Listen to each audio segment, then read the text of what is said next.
whatever.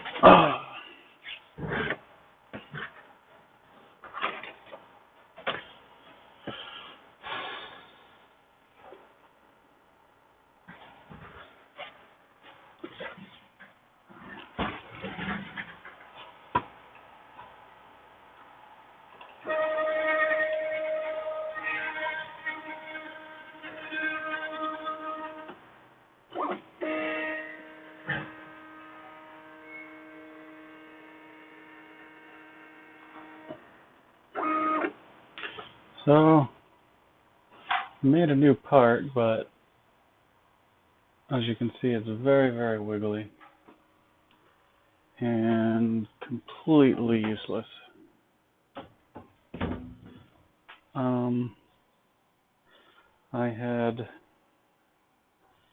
I have discovered I somehow managed to use the wrong thickness when I extruded the plate, and because of that, it is simply not going to work. So I need to tweak the design, reprint it. So I'll have to go back to the old dock for tonight, because I want to try to get the tool alignment stuff working.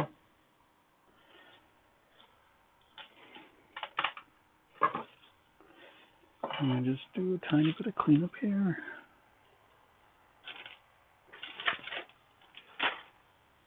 Need to have a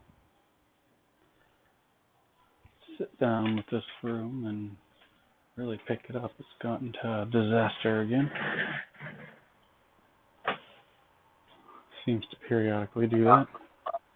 Hello. Hey, how's it going? It's going. I didn't realize what time it was. I am. You are quite loud tonight. Let me turn you down 1 second.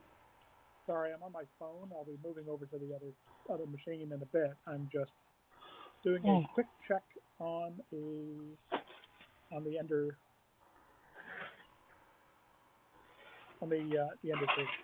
Gotcha. Yeah, so I have a design flaw that.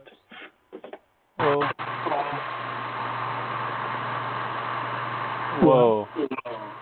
That was weird. Sorry about that. What just happened? Oh, hello. How's it going? Not bad. Just up to talk a few, saw you guys are online. How's everybody doing? Doing all right. Did you get that SAMV working? No, I hadn't gotten as far as that. I finished what I just posted. Getting ready to move on. I replied to that. Basically, you couldn't access the camera. Yeah, I just saw that. I just swapped out the control board in an Ender 3 for an SKR Mini 1E3 for the BL Touch and a filament runout. So moving back to my computer now, so I can see what's going on. It may be that we can't access both. You're right. Is it USB camera? Or is it It's a USB camera. Yeah, then it's probably the streaming. You could just kill that process, and then it should work fine. Okay, well, let me try that. Let's see. Top. Need to kill. What happened to the build plate? What? On the stream, the build plate has got a gash in it. That was Testing. something got messed up when I was trying to pick up the second tool for the first time. I don't remember exactly what I did at this point, but it was the second tool that did that gash. The offset probably. I don't remember. Printer's looking good though. Yeah, I tried to design a new tool post and I made a whoopsie. So I don't know. Can you see this right now? See it moving? Yeah, it's wobbling. Yeah, it's really bad. So what I tried to do was make it so that the tool could push all the way in, but That was it.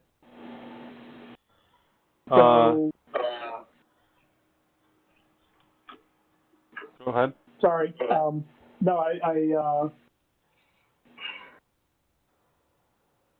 You got it working?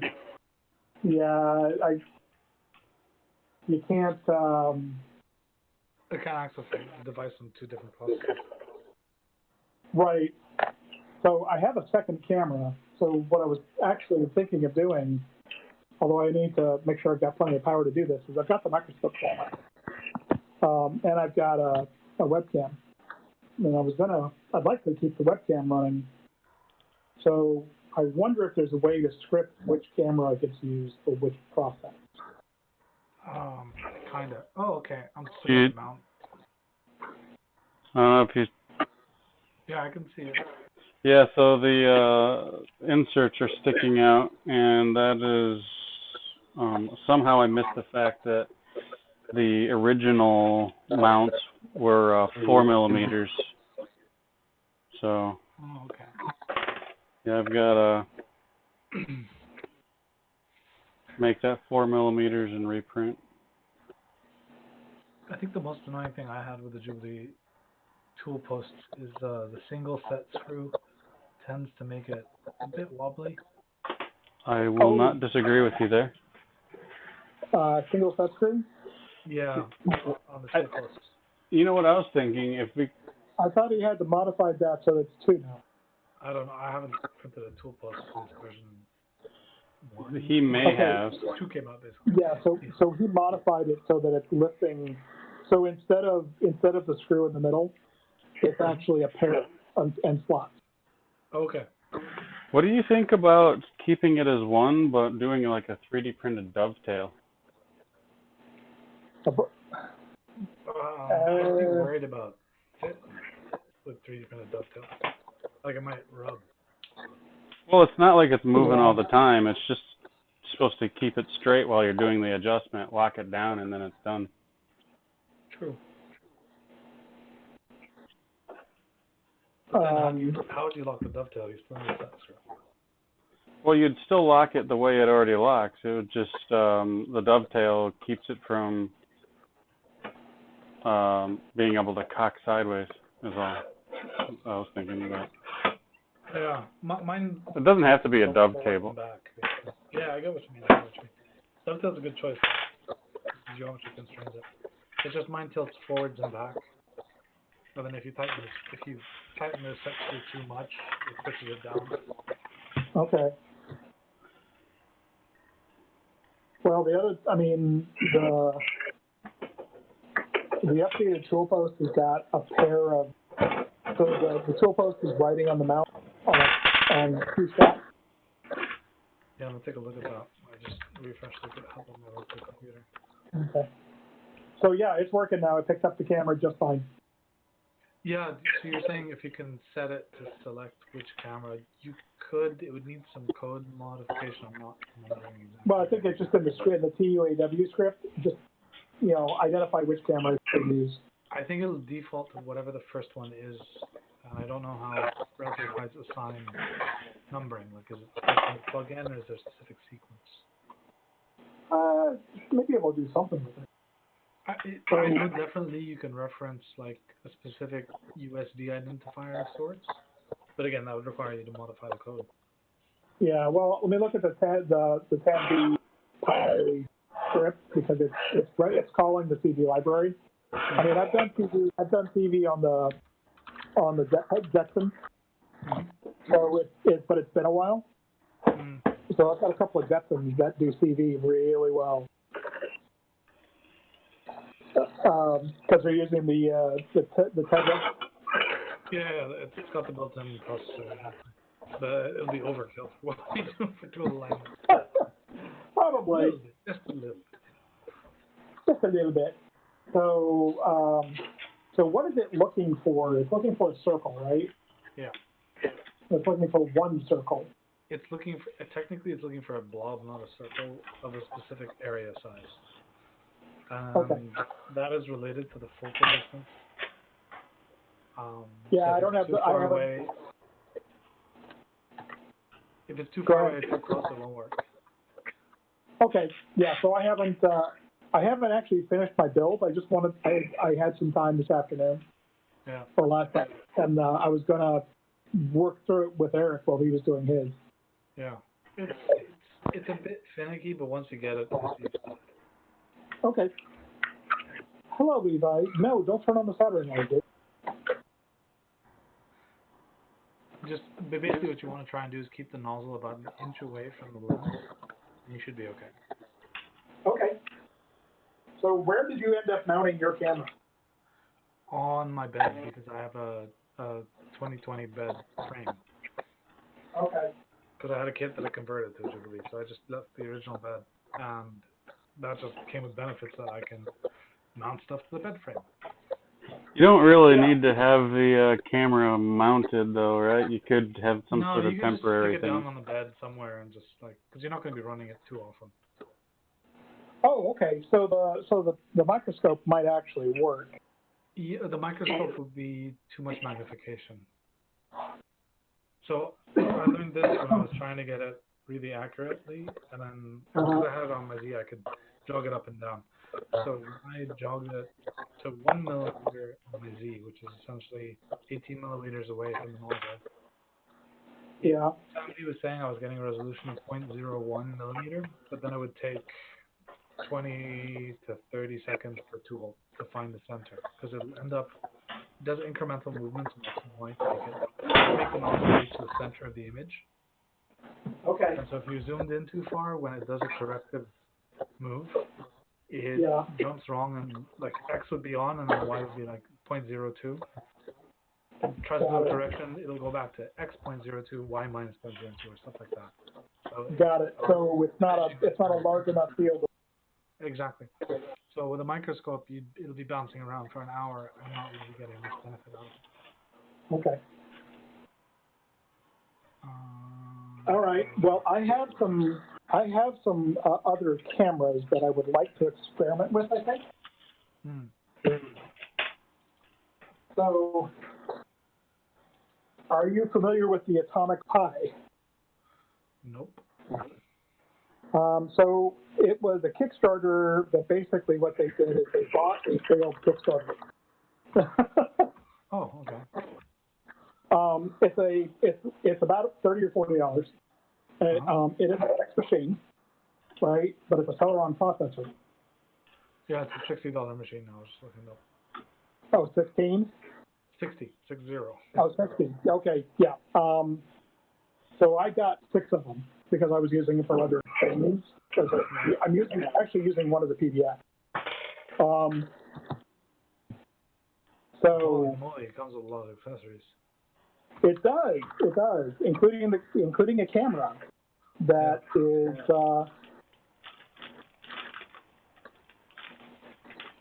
got a pretty nice lens on it.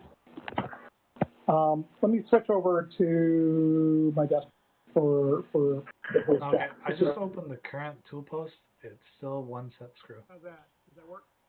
Yeah, that's a bit better. That didn't work. Settings. Yeah, you need to turn up your volume a tiny bit. Hello? Hi. Okay. That worked. Got it. Yeah.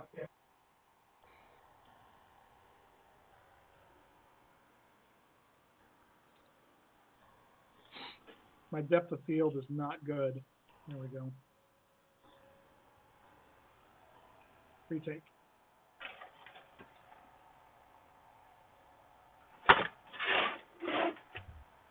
You're probably going to have to crack open the lens and play with the focus ring.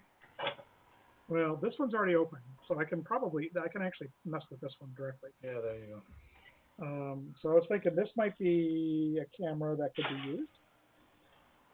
Because I got 6 of these cameras. I mean, if it works with the Pi, sure. Yeah, that's what I need to figure out. It's got I need to convert the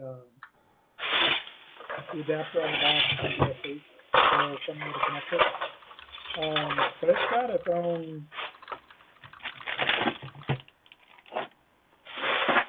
It's got a lot of processing capability on the camera board. Mm-hmm. So it might be just a useful camera since I have a bunch of them. And if I could get it to a point where I can, get it someplace where you can actually. Okay, I found a Reddit post about somebody trying to do that. Oh, you did? Yeah. So it's the GeoCam USB camera modules. I think they call so. the Atomic Pi. Yeah. And it says they can if you patch your kernel with the code from the Jubilee Github. Okay, then somebody said after some reverse engineering, I found that for these cameras to present themselves, the firmware must be loaded into the camera. So basically, you need to flash the firmware of the camera Okay. from an x86 machine or processor. That's not hard. I've got that. That's okay.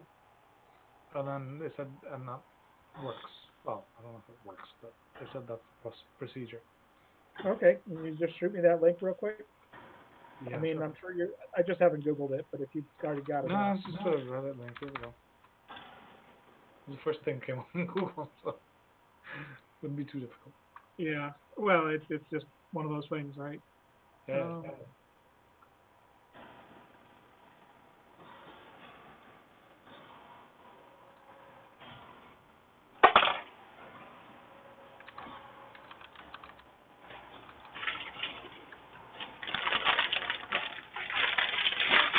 Detailed of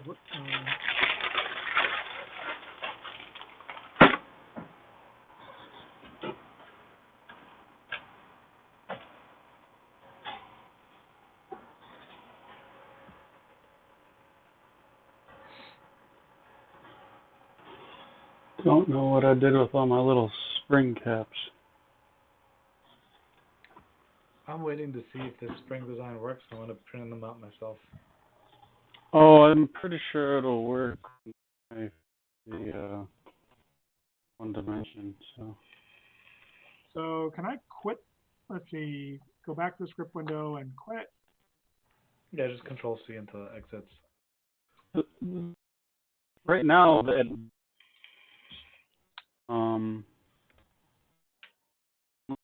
downside at the moment is that it pushes a tool post out too far, which once I have the other design working, Is it because the springs are too springy? no, they're too long, and to make them short, I mean, basically I was just trying to recess the spring in a little ways. Make a long story short. Hey, Josh. Yeah, that looked great. Hello. Hey, I was Josh. just popping in for a couple minutes. I'm going to disappear again. That's what I did. I'm supposed to go to bed at 3 in the morning. Oh my god. Yeah, I mean, that's what we usually do, right? Yeah. I mean, lockdown cabin fever and 5-year-old does not mix well. No. Yeah, I had a catastrophic failure in design with the other tool post. Oh, what happened? I made the plate with the inserts too thin, and it was really wobbly. Oh, that's what you meant. Okay. All right. Well, let's see. My Pi is set up. I think what I'll just have to do is when I do the tool alignment, I kill the streamer, do the tool alignment, store it, reboot the Pi, and then I'll have my streamer back because I've got the streamer loading on boot.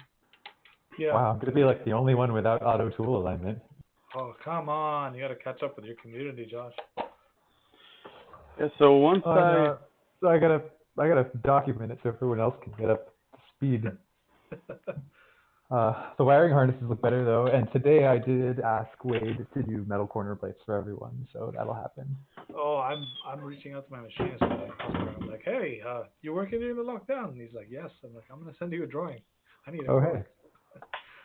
Cool. What you Cool. got to do there is go ahead and source them for the UK. Actually, well, I mean, if you're willing to do that, that would be great. But High Temp 3D is actually going to restock a few of them. Oh, that'll be interesting. You Problem is, said, I'm using Gates 9mm, so my spacing is weird. I mean, your XY spacing is probably the same. Well, if you updated with the Gates, right? So I think it's 16.5 between pulleys now. Oh, like if the top-down spacing for everything is exactly the same. The shoulder screws are just taller. Yeah, because I had modded it to fit the Gates pulleys because they're 12.2 diameter. Yeah. Well, I mean, if your crossbar XY hole locations are the same, then it should go. It It just should work. be, yeah. Because I just took the crossbar and made it longer for my frame, but yeah. Hello. Oh, one sec. Now I'm on two chats. Oh, this is hilarious. Okay. So, I will What's even say more hilarious hello. is I can hear your other chat. That's pretty great. Okay, I'm gonna say goodbye to everyone on live stream, and then I will say hello to Bianca. See ya. Well, Bye. no, it's not live stream. I'm not the one live streaming.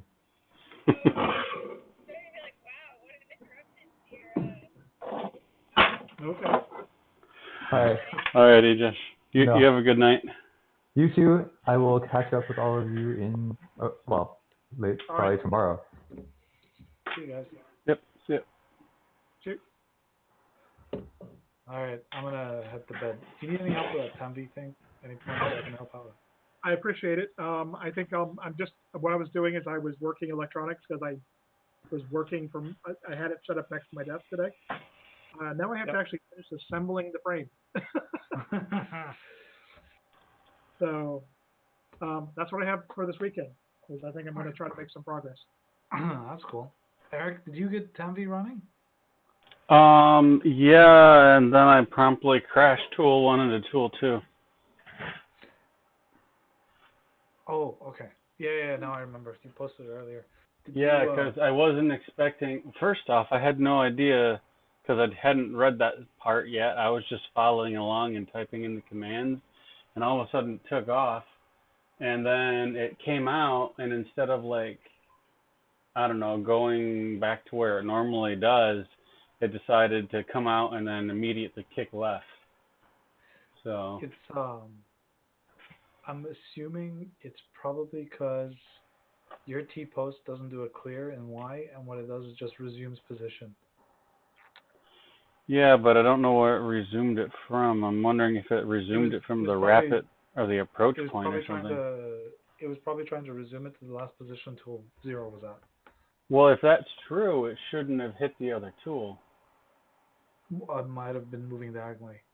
So, well, no, what I'm saying is like, so I had the nozzle or the T0 was over here, so it should have came out and went over, which it's done that plenty of times with the other tool in there.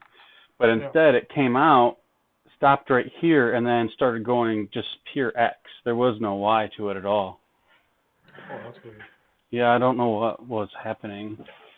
It all happened so fast that I didn't really get a good look, so I'm gonna try to. The Chimeras are bloody fat in all dimensions.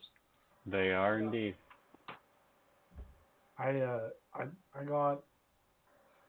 think I back off to 225 from a 306, so about 89 millimeters to clear. Wow. Okay. Because there's the fan duct and there's the coupling balls you gotta clear. Yeah, I'm thinking, well, once I get the time, which, I don't know, I've got a few waypoints to hit before I get to this point, but, did I show you what I want to use for my print fan? No, you doing a bird air setup, or are you doing some crazy turbine? Yeah, I'll show you. You watching the video stream? Yes, I am.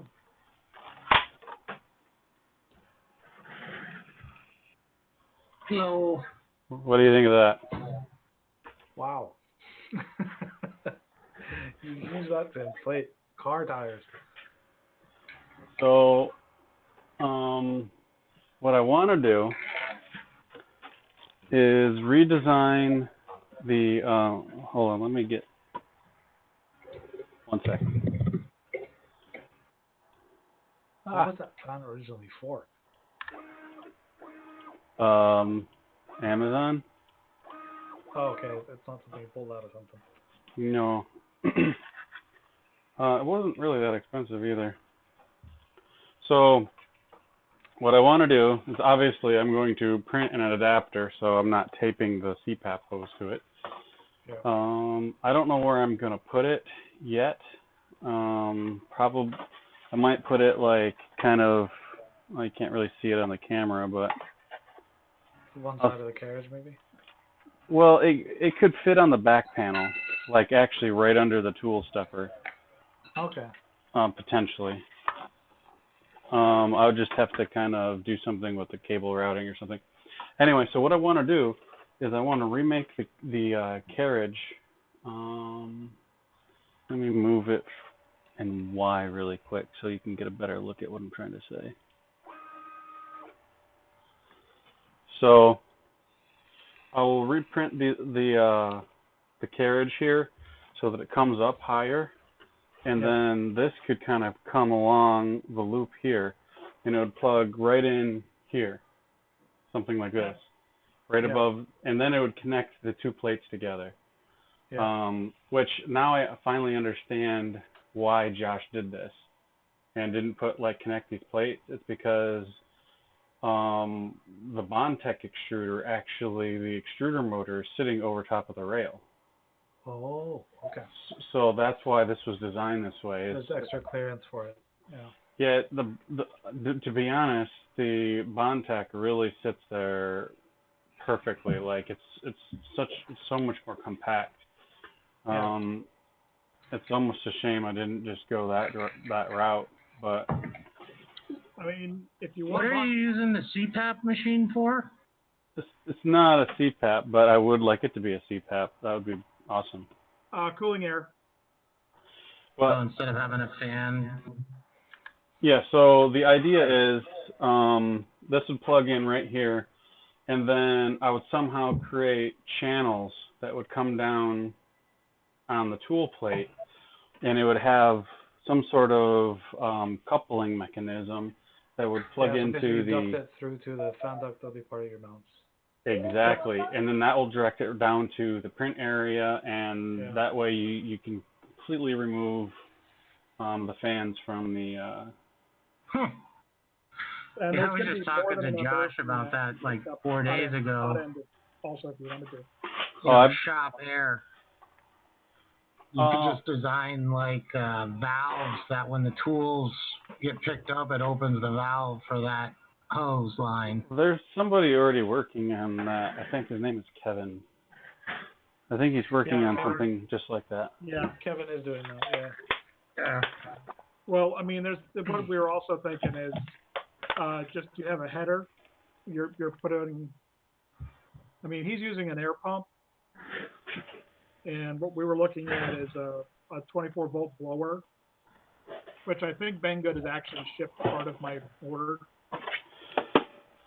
Yeah, that fan I just showed you, by the way, is 24 volts, and it will work off of the standard PWM on the Duet because I tested it. Yeah. All right. And the power rating's fine for the pins?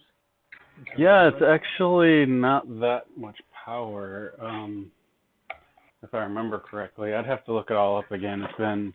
I actually was testing that on the big box long before I ever got to the Jubilee. I think you can push up to 30 watts from the fan headers on Duet. I don't remember.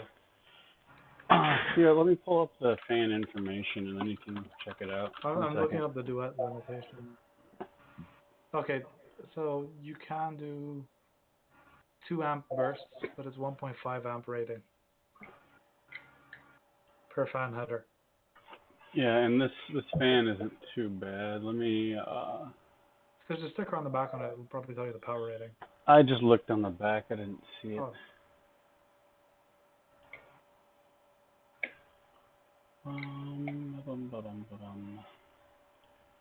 Yeah, that's pretty cool. I'm sticking with 5015s for now. Got a good deal on some Sunons. on like sale. So I was like, okay, I'll just buy Yeah. 4. I mean, this is actually only $17. This fan, it's not that crazy. Have you broken any of your Hemera and fans yet? Not the part cooling fan, the heatsink fan. No, but I did order an extra one just in case. I've broken 2. Wow. Wow. One, I was unmounting it and it fell on the floor from about 6 feet up. Just a quick side note, it's 24 volts at 0.4 amps. Yeah, okay. So yeah, And it has 45.4 CFM at 3,000 RPM. Oh wow, that's gonna be loud. Yeah. Well, I mean, you don't have to run. Believe me, you can get really nice cooling at a lower. Yeah. I was just thinking that's a lot of CFM. That's like that is Now, 6 times what a 5015 usually puts out. Now, the trick will be to get it to get it where you want to go. and still have power. That's where the CPAP would come in, because the CPAP is actually designed to push a lot more head pressure than, so this blows a crazy ton of air, but it only can do it through, like, I don't know how well it'll take restrictions, basically, is what I'm getting at. I don't know how much power you'll still get out of it if you close it up. But I'm going to create a test tool at some point, and I'm just going to run it directly to the one tool, not to, the head, so I can just test it on one test tool. And that will come later. That sounds like a lot of fun. Yeah, it's been my a project of, like I bought that fan and tested it long before I ever bought the first thing first piece of Jubilee. You know what I mean? So. And I've got a fan duct that actually goes onto the Hemera. That has a ring duct that picks up off a CPAP hose. So cool. I hooked it up to my CPAP machine, and even at the lowest, on the initial only 4 CFM, or not 4 CFM, but 4 centimeters of water, it was moving a lot of air. Yeah, that's a lot of pressure, 4 centimeters of water. Yeah. A lot of static pressure on that. So Yeah, that's where the CPAP comes in handy, but I think the part that the CPAP might not be good at is actually reducing the airflow. All right, hold on a minute. Eric, you see that G53 down there? The last one? Yes. no. Is 260 enough to clear the tools?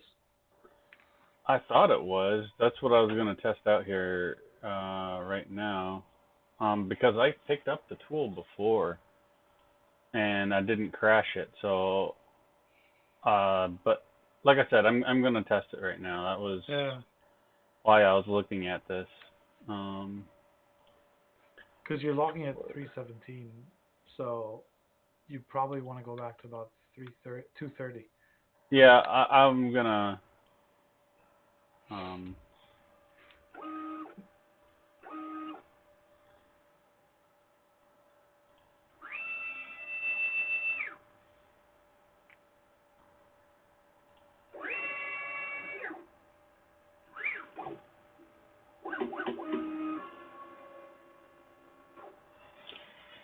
All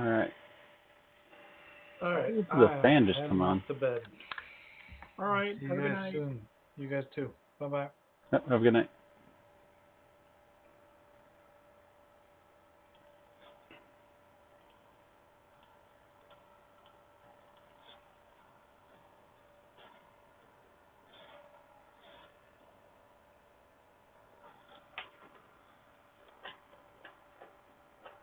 Okay. All right.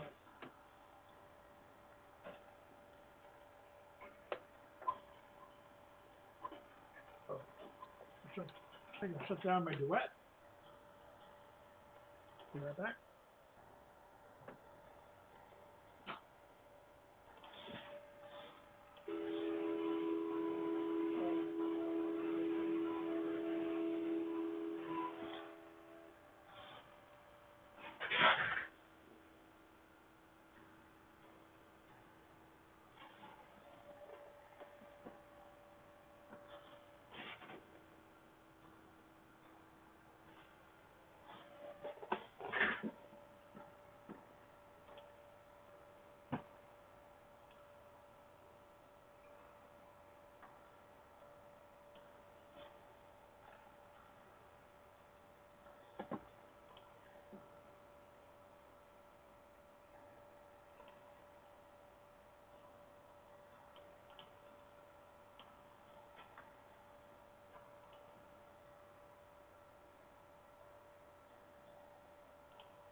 So what made you decide to major, like, was it in glass blowing or something like that, or was it just like in glass? I have a bachelor's degree in fine art with emphasis in three-dimensional studies and a specialization in glass. Gotcha. Wow. Which is a long, drawn-out way of saying I'll be paying student loans for the rest of my life. Unless you become a famous glass artist.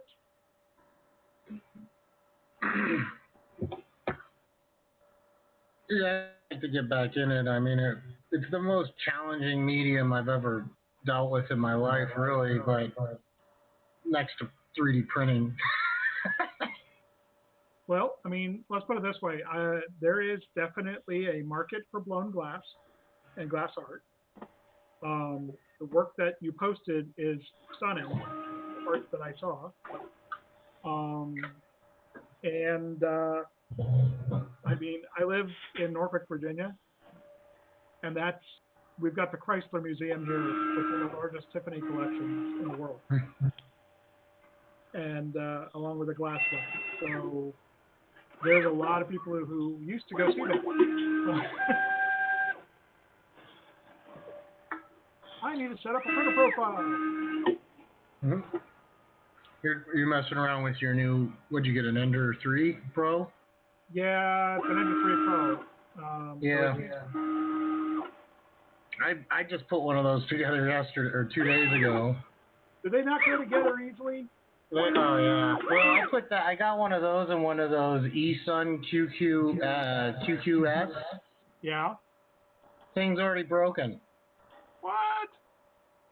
I think it was a return because, I mean, it seemed, when I got it, the first print, black PLA came out of it, and it came with a white spool. Oh, no, they test it in the factory before they ship it out.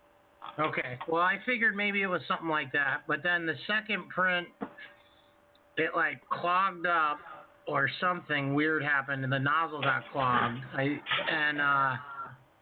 did a benchy, and the benchy turned out fine, but then the second print, the nozzle clogged, so I replaced the nozzle, and when I was heating it up to heat tighten the nozzle, this, weird smell came out of it, which I just thought was the the tube inside getting a little too hot. Yeah. But anyway, then now it won't auto home, it won't do anything. Weird. Maybe it was the magic smoke. Maybe, I don't know. Not impressed we'll see, ugh. Machine is the one that broke? What's that? Which machine broke?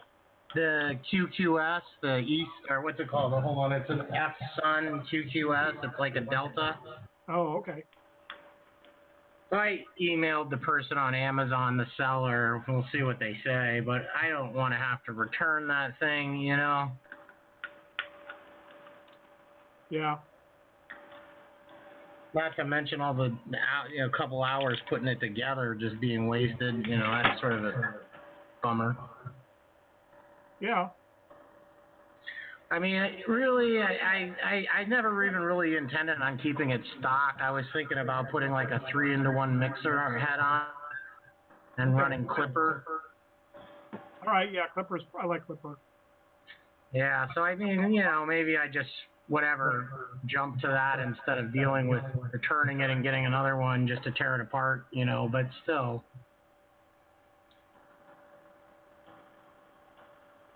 Oh, hold on, I'll be right back. All right.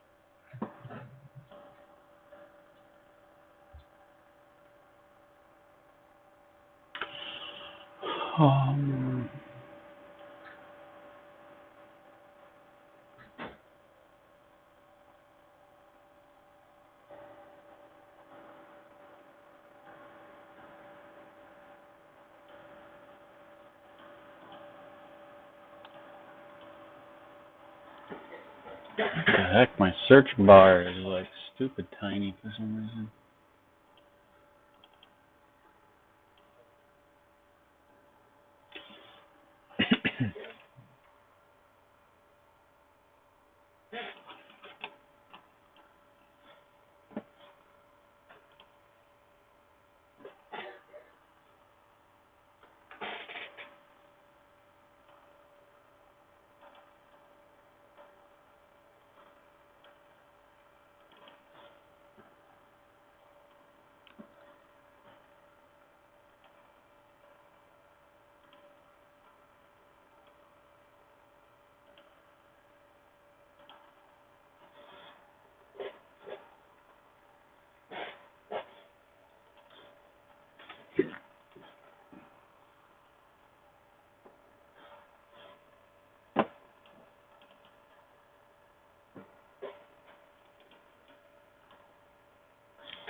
Brian, are you gonna run like Octoprint on that ender, or what's your? Oh yeah, no, I've got Octoprint on it. I just ended up dropping an SKR E3 mini board in it. Sorry, wait, what was that? I dropped an SKR mini E3 version 1.2 into it. Okay, the board in it. You really need to get a pair of headphones. Me? Yeah, no, Brian. Yeah, but I can't walk around while I'm doing that. You can if you get Bluetooth ones. Does Discord have a chat on your phone? The app on the phone? It does. Yeah, I hear you though. It for some reason the Discord on the phone doesn't do well with talking. It's weird. You'd think that it'd be perfect for talking. What? Dummy? Oh, the cat. I'm really glad I have auto bed leveling because every time a big ass cat sits on the bed,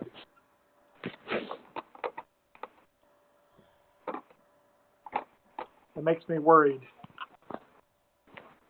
He has managed to walk across the bed while it was hot too. He was not happy about that.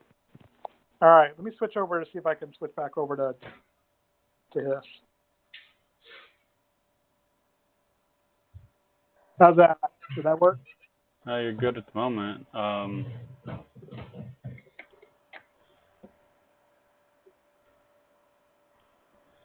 right. Well, I've just connected from the computer. I'm on my phone now.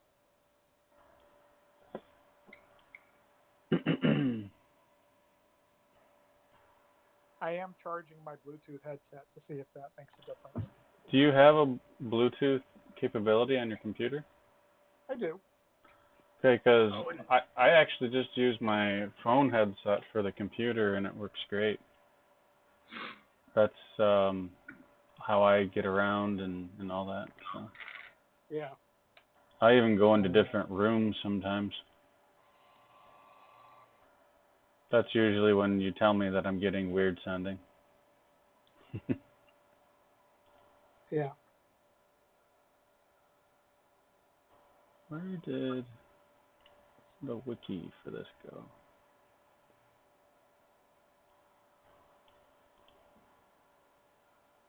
Here we go.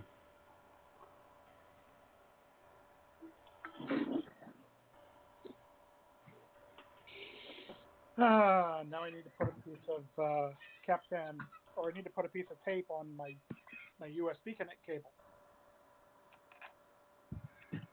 Are you gonna run Clipper on that board or Marlin? I'm running Marlin. I've got a build. I've got a pretty solid build for all of my for my Ender 3s. Took me a while to get it right, but now that it's right, it'll be a lot easier. Because I just I have the same firmware. One other question: Have you put Clipper on a printer before? Yeah, I'm running Clipper on a couple of machines actually. So I've got a CR10S5 that I'm running Clipper on. Actually, I only have one machine I'm running Clipper on at the moment because the other machine I was running Clipper on is currently at somebody else's house, so they have something to do while we're all locked down. Yeah. Is it tough to install? Like, I have trouble finding any kind of like guide that walks you through it. You know, it seems like the resources are really scattered about. Actually, the resources are all right there on the website. On the website? Yeah, Clipper3D.org. Yeah, you run it on a Pi, right? You can run it on other things, but you can run it on a Pi. Do you run yours on a computer or something? No, Pi does fine. Okay. Does it look similar to Duet as far as the code structure? Or? No, I'm still running on Octopi. So you run Octoprint, right? Yeah. And Clipper does all the calculations, all the move stuff. So Where you run like multiple boards via USB to a Pi, and then it can control them all independently. It can't. Well, you could actually run a Jubilee on running Clipper on Jubilee with a bunch of SKR boards. So, you know, if you say you had a bunch of SKR boards you had laying around, you could actually, each one of them could, you know, however many steppers each one runs. Yeah. Right? Can run that many steppers, and Clipper will just manage it all. That's cool. Yeah.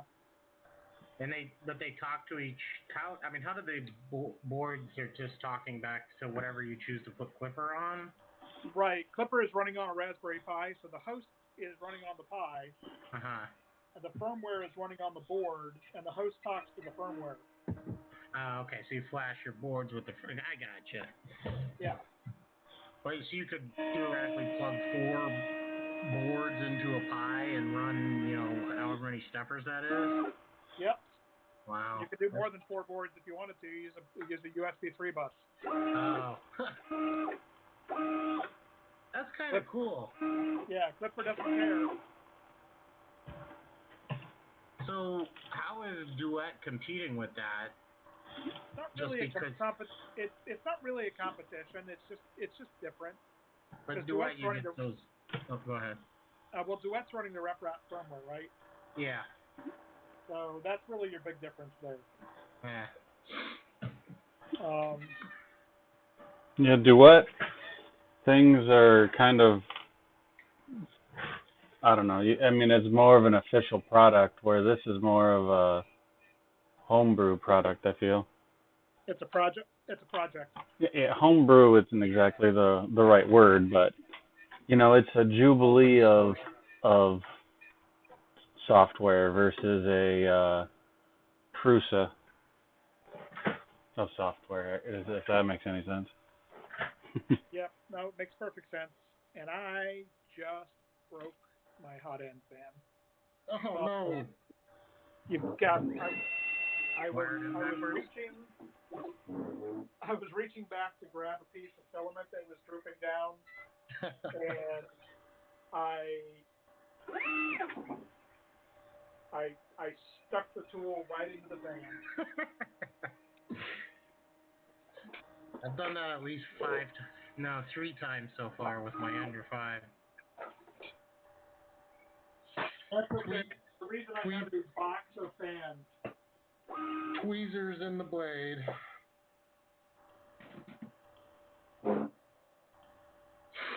I'm just really annoyed at myself. It's like, how the hell did I just do that? I think maybe I should just put Clipper on this Raspberry 3B I used to run Octoprint off of before I put Duet on my Under. Oh yeah, I mean, go ahead and run your. Go ahead and set up an Octopi, set up Octoprint, and go that way. I think you'll be pretty happy.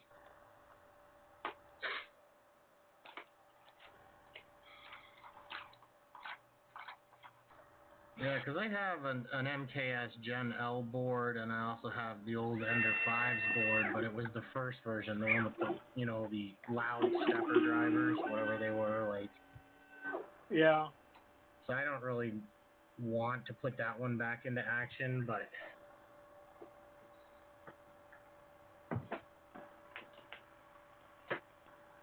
This is just really annoying. Because, you know, I was just getting ready to start printing with this thing. Oh, man. And it's like, oh, look, it's all set up and ready to go, and now I can print something, and then I stuck it in.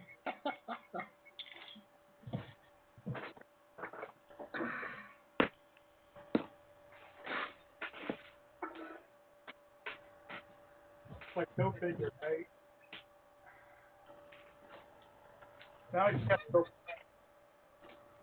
I just have to go find find the right size fan for it.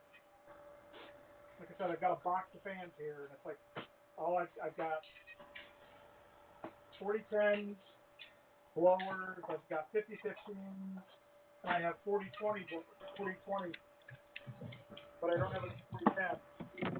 So I need to go find the 12 volt, 24 volt 40/10. But Oh, it's whoops. in the box in the other room. Might help if I actually plug the camera in.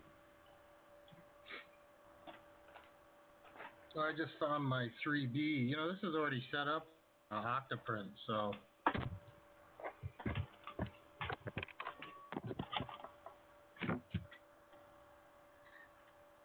I don't know. Maybe I should run clip. Well, the Under 3 Pro board, does that have a bootloader on it already? Maybe. No guarantee. Yeah, I hear you. I've got one of those Adrenos set up to flash bootloaders on a board, so.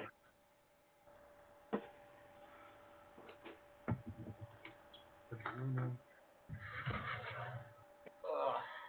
Yeah, I got the Under 3 put together. I haven't even printed anything on it yet, though. Oh, what the hell? What was that?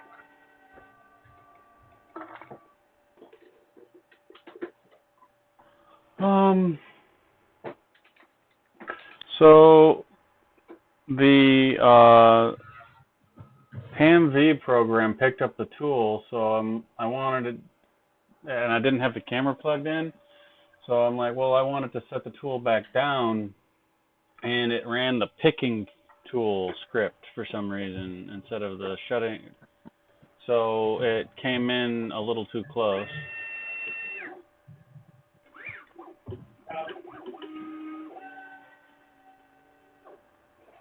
What the hell? Why won't you drop the tool off? Brian, could I get a copy of your Under 3 firmware that you're running the Marlin on? Okay, well, the firmware I've got is for the SKR board, so I'll send you the big files.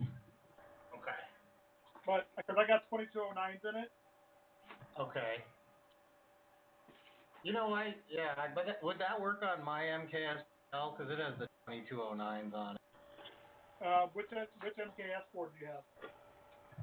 1 point. It was. I think it's one. Is it 1.5? Let me check.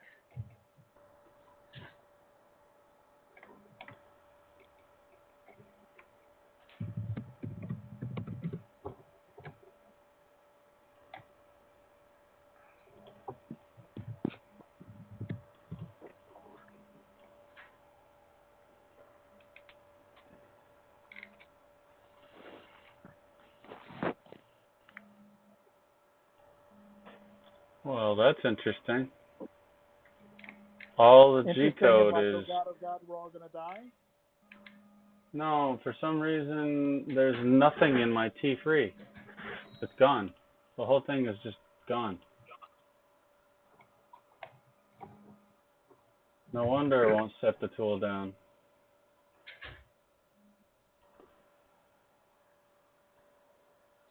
It was a TH3D MKS Gen L bundle, so it was an Amtel 2560. Okay. Well, the firmware file I have won't work for it. I should just be able to convert the Under 5 firmware and just put in the new limits on it, right? I think yeah, pretty much. That's all you need. Yeah. I'll just do that. So I just did an edit to the T3 program. Yeah. But how the heck would it have gotten deleted? That's bizarre. Like there was no code in it at all. Do you make backups of your files? Well, I don't need to because I had the other T3 is exact. I mean, I have backups, but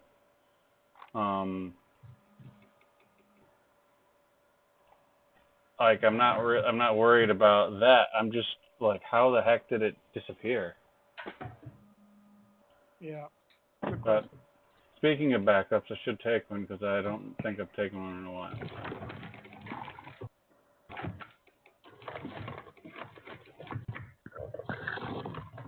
What are you doing up there? It sounds like it's got an industrial platform going on. that me? Yeah, that's you. Oh, I'm Not me. No, it's like my desk has way crap on it, so I'm like trying to pull stuff down.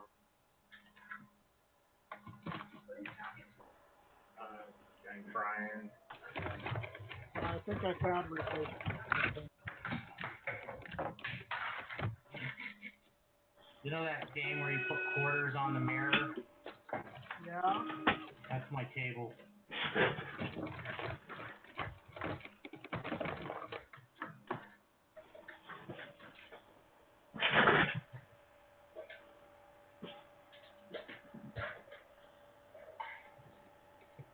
Every time something hits my table, more stuff falls off the edges.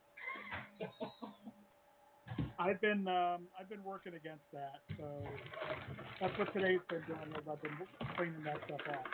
All right, there's my 24-volt fan.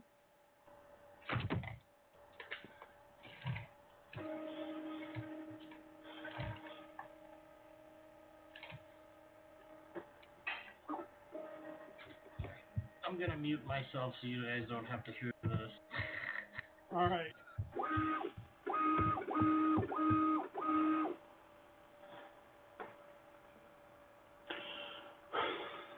I'm going to see if I can actually hook up my headset to my computer. We're going to find out if it works.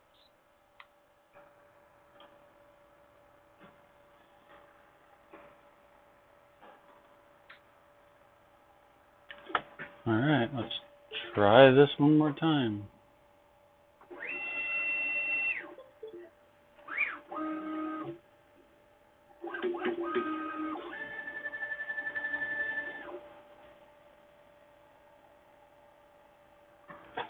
Oh.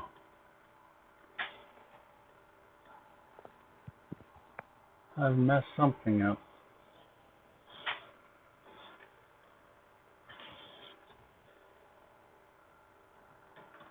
Wow.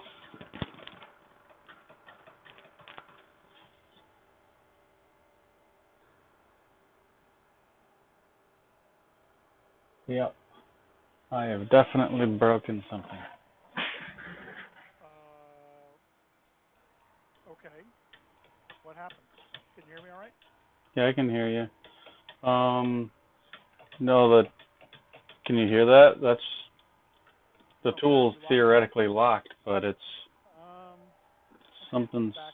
I don't think it's locked, is it? Oh, it's locked. It's just not pulled into the balls. Something's broken in the crash. I missed the crash. What happened? Okay. Did the tool plate break? Or maybe the lock plate broke? I don't know. Okay.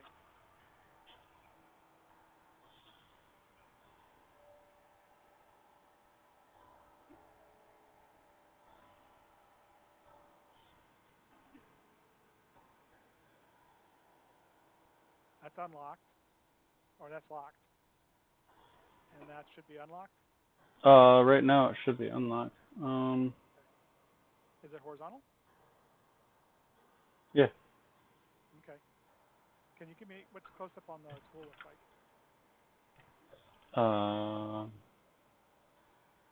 Close up on the tool. Never mind. You're trying to lock it now, right? Yeah, I don't see any physical damage here. But it's like, I think the twist lock is completely pulled forward. Oh yeah, here it is. Check this out. I don't know if you can see that, but what? Here, watch. Oh, yeah. Okay, so push the twist lock back, and then your pulley is pulled through. Loosen up the set screw on the pulley. Because you look at your pulley. Yeah, I see it. So move your pulley back in and tighten it up.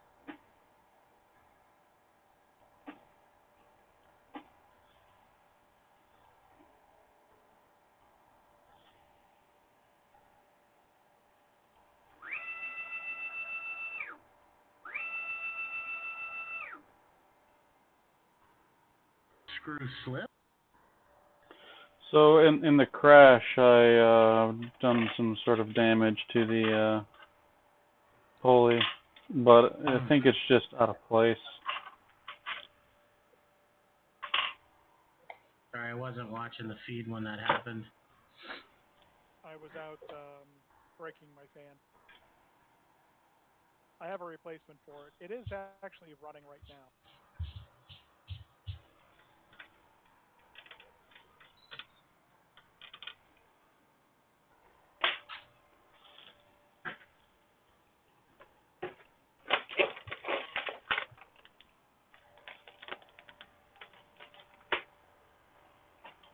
Don't remember what size wrench I need for this. How's this headset sound? You sound fine. Okay.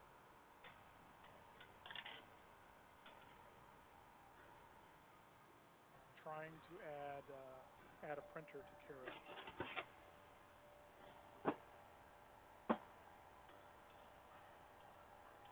So you're using the Bluetooth on the computer now? No, I'm actually using a Logitech wireless headset with using the Logitech dongle, the Logitech adapter, which is a it's a different size adapter, or it uses a different frequencies or something like that. It's not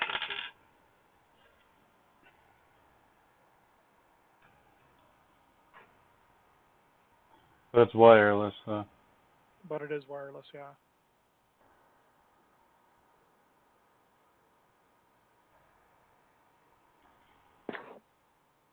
I have to just keep not touching. Oops, sorry, dude. Hey, it's okay. The silent, fluffy cat snuck up under my feet, and I didn't see him. So I just kicked him in the nose. Not hard, just bunked him in the nose, and he was offended and left.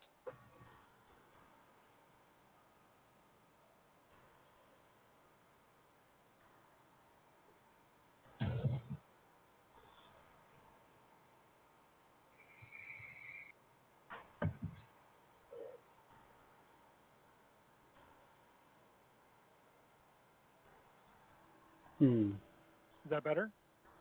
Oh, much better. Okay. Do you have the spacer inside? Do I have what? There's a printed spacer that goes inside the carriage on the slot shaft. Yeah, there's whatever was supposed to be in there is in there. Okay. Whether or not it's doing what it's supposed to at this point, I have no idea.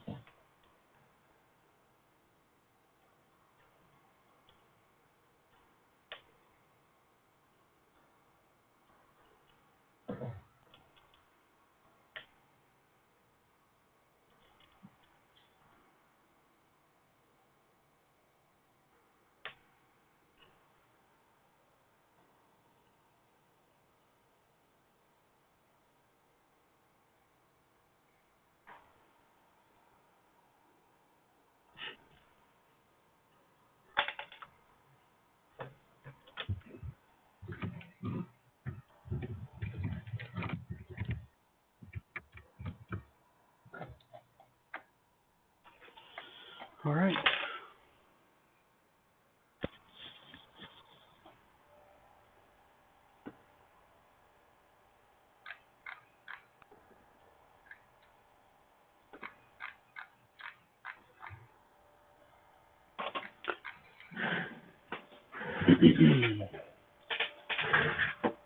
All right, back to the task at hand, I guess.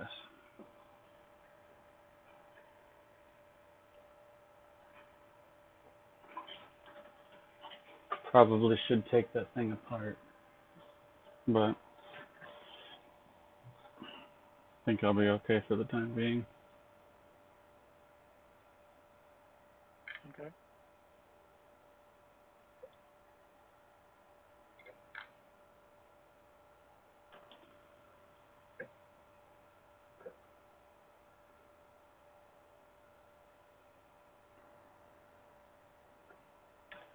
Somewhere they're saying an inch away. Okay. So Inch away.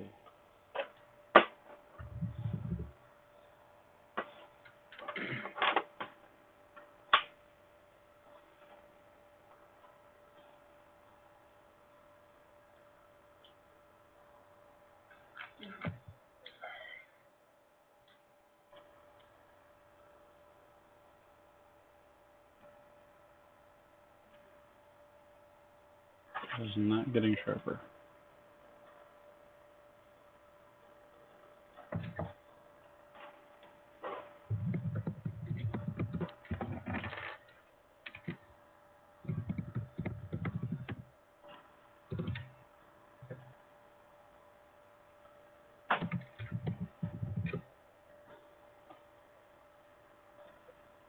I take it you're typing.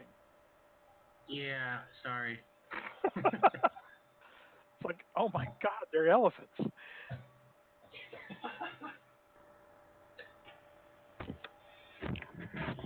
There we go. I'd say that's focus pretty decent. Now you should see, I had my supervisor buy me a mechanical keyboard. Have you ever Ooh, heard look someone at the typing on one of aquatic. those? Oh yeah, I'm a big fan of clicky keys, but not when you're talking not when you're on an open mic. Yeah, no, I'm not using that now. Oh, is it what's the camera doing? Having fun. Sorry. Oh, okay. Just trying to see if I could get a shrimp on camera. There, what do you think? It's blue. It is a blue shrimp. Wow. This is fantastic. I've always wanted to take some macro shots of my shrimp. And You have shrimp? Yeah, you see it? Yeah. Oh, is that a fish tank? Yeah. Here. Okay, I'm gonna divert for a minute because this is too much fun. How big is he? Or it? Very, very small, actually.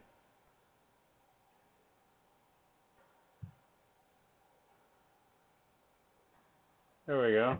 What do you think of that? that is a snail cleaning the glass. It is. Oh, he's got a nice shell. All right. One more. Look at his mouth. That is awesome. So is this after you've taken apart the webcam and started messing with the close-up lens?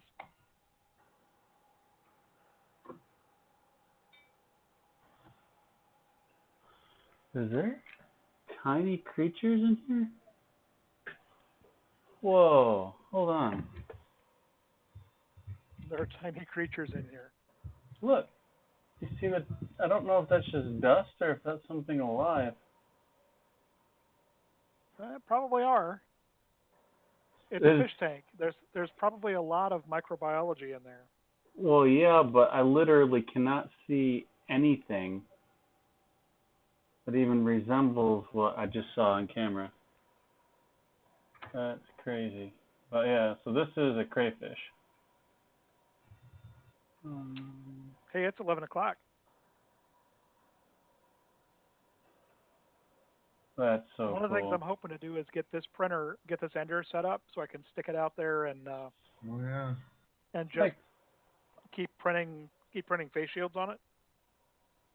Yeah. How do you like that guy? Here you go. Which camera is that? This is just a super cheap Logitech.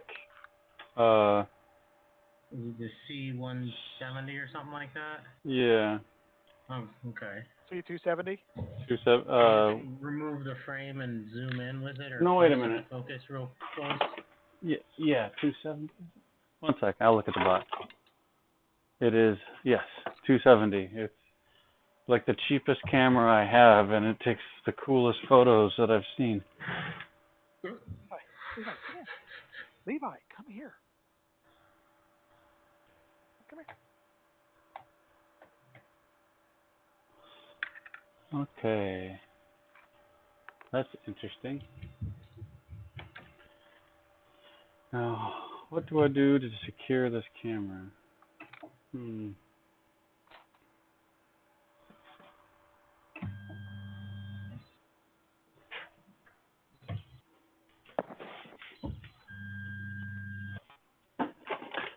I'm gonna have to play with So what did you do to the camera to get its focal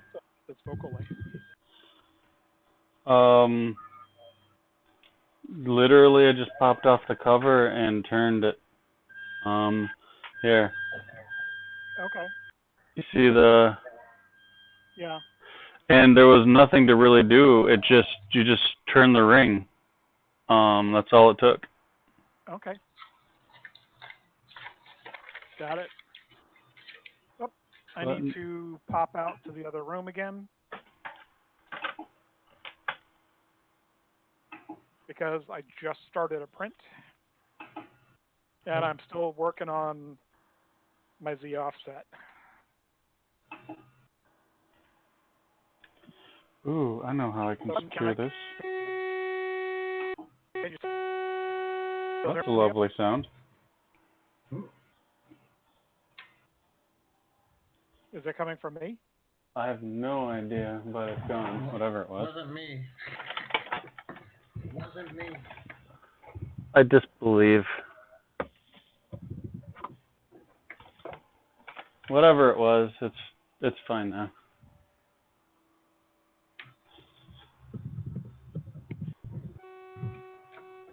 There it is again, but it's not so loud. Maybe it's an axis moving.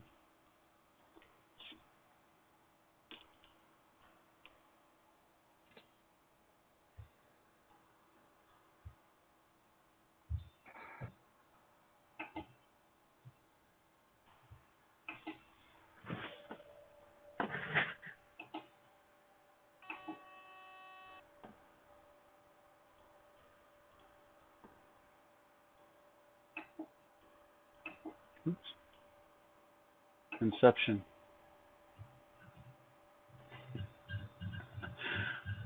I just remembered that one video I shared with you a while back where the guy... Yeah. I'm going to have to watch that again. I was crying so hard. Oh my god, that was funny. I don't think I am at 100. I feel like that's a lie. Maybe I...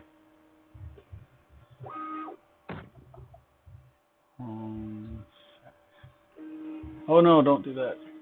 Oh. Good job. What just happened? Stupid person thought that it'd be a good idea to home X with the Firmware in there, and I forgot you can't do that. Oh, no, you can't. Ooh.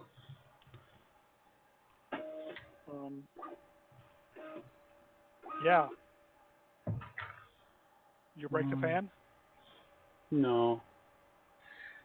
Has anybody didn't Denal put a DL touch on his? Would that allow you to hold the tool? No, the X cannot be homed, just in general. No, yeah, if you have a tool on there. Yeah. Oh, yeah. Sorry, I didn't see what happened. I looked and saw that it didn't look like my XY coordinates were right, so I had the bright idea to home them. And apparently I haven't had enough of crashing the machine today, so I figured I'd find a new way to do it. So you should have, manually taken the tool off first? Yeah, like I just did. Just run the unlock macro, put it back on its post, and... Gotcha. I love learning at the expense of others. I already knew I shouldn't do that. I don't know what misfired in my brain to make me think that was a good idea at that very moment, but I saw that smile on your face. That was funny. God damn it.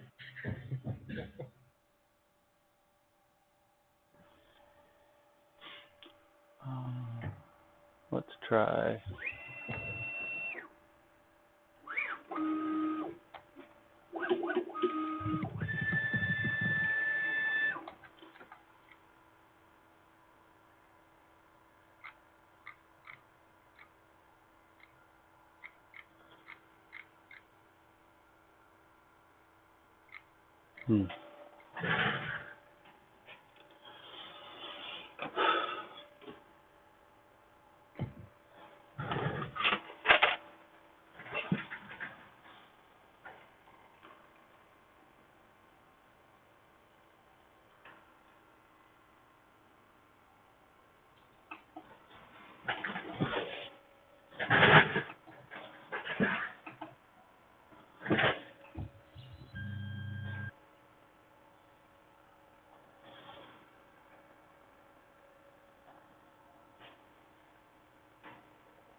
Yeah, I need to get the limits set up properly when I have a tool on.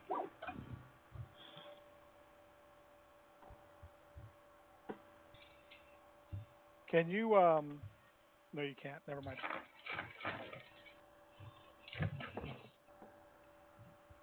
Can I I'm what? going to see if you could switch one of the cameras to the, to that, yes.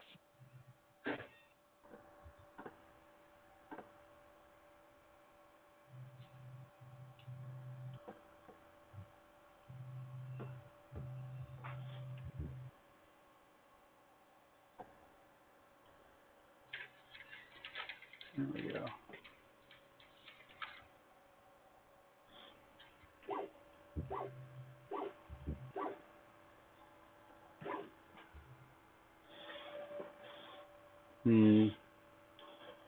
Feel like if I continued with this that I would be making a mistake. Let me readjust this. Oh, you want to move the camera to closer to the middle of the bed? Just away from the wall. It's closer than I feel comfortable with. You are not wrong. And I've had enough of, let's see what the machine can do after I crashed it experiment.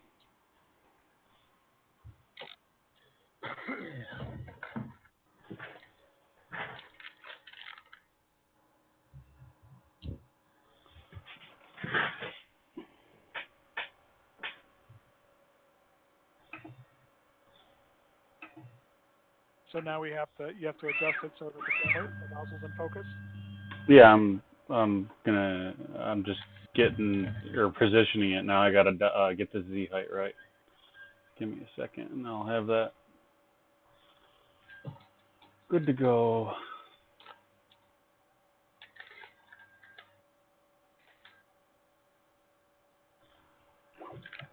Oops.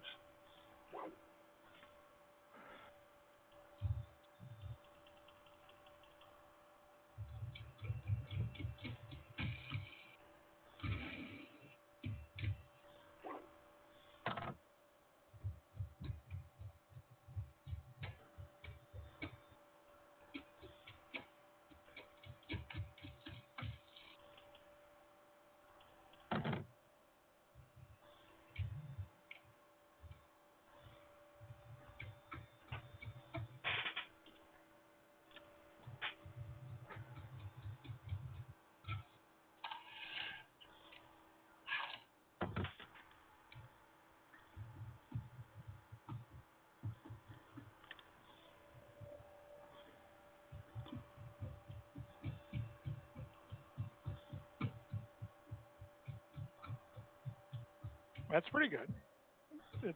but it's not. I can't tell if it's in focus or not. It's ish.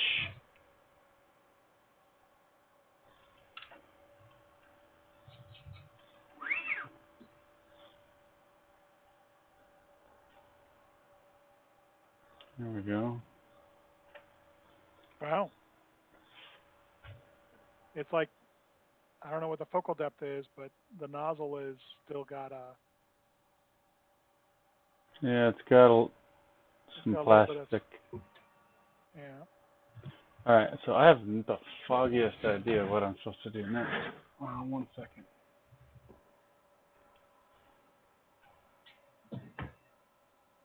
Where did I...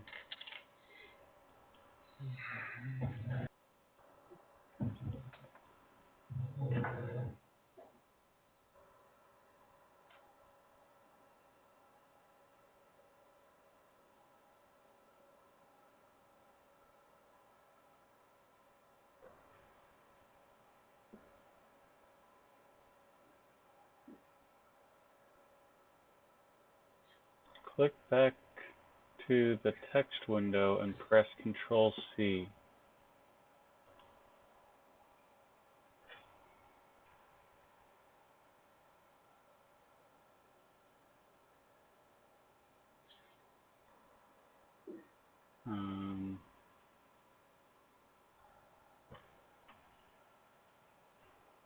What the heck is Control-C supposed to do? Well, Control C quits the.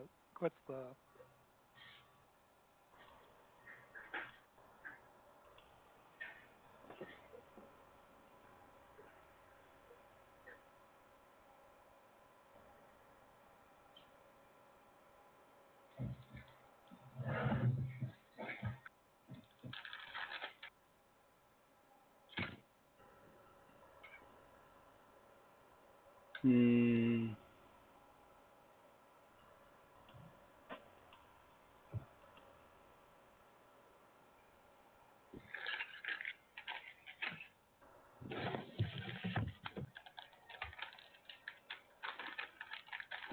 know what? Let me drop the tool off because I have no idea what this script would do if I still had a tool attached.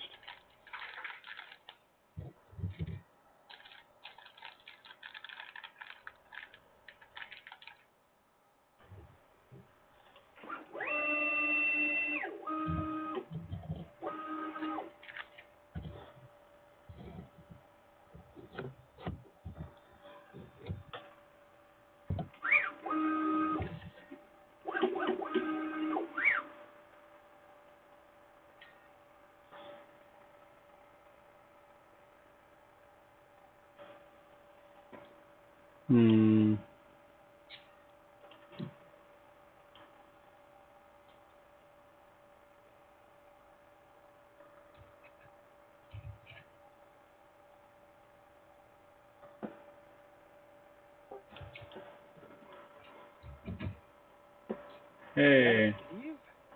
Yeah, he's really quiet. Stream going today? What was that?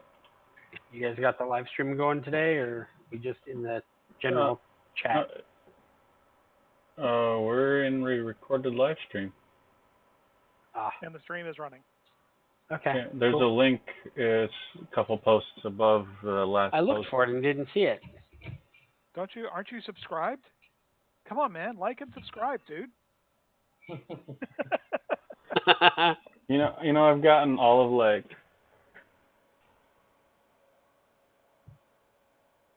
the homing procedure. First like. No. 2 likes. It's all right. I got the second ender. So, Steve, you missed it. I had the other ender up and running. I got the other. Hold on, I got to turn your volume up or down. up. You're super quiet. Eric, you should monetize your channel. No, we can't monetize the channel. We talk about too many weird things. That doesn't stop other people. Monetized in a heartbeat. We'd just get it demonetized. Because of the algorithm. But anyway, so I got my Ender 3 Pro up and running. I was doing doing a print. That's like, and Yeah. I swapped out the board. It's got the SKR Mini E3 in it now, which Yeah. my God, what an enormous difference, right? Yeah. I preloaded the firmware and everything on my desk before I swapped the board out. It was great.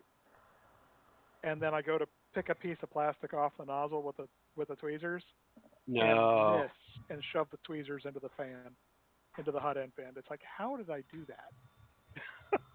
So is it dead? I've got a replacement fan already out there. I just have to swap Okay. it out. I broke a blade, so it's just making a lot of noise more than anything else. So I went and changed my nozzle. I've got the Nozzle X 0.4 mil in. I should have. Yeah. What do you think of the Nozzle X? It's okay so far. That's what I've been printing with. The reason being is I just made another $180 order at Illustrator. Or $100 and something order, because I just ordered five spools of their PLA. Yeah. The Veracity PLA. Yeah. Which is made right there in Keene, which is it's from what I understand, it's got a great FA store. Sorry, what was that? It's got a great FA place. I don't know. No, you can tell. They named it and actually broke the village elder or the Keene, Ohio Keene Village City Council. It's FA Keene Great. That's funny. Yeah. They tried to sue them to change the name, and the courts went, yeah, no, it's a FA store. That's what it's called. There's no reason they can't name it, and it's in Keene. So what's wrong with that? Anyway. So yeah, how's everybody else doing today? So far, so good. Going through my calibration prints, since I changed nozzle size. Yeah. I think they're missing a step here because I aligned the camera, but they don't tell me how to kick the process off for it to do its thing.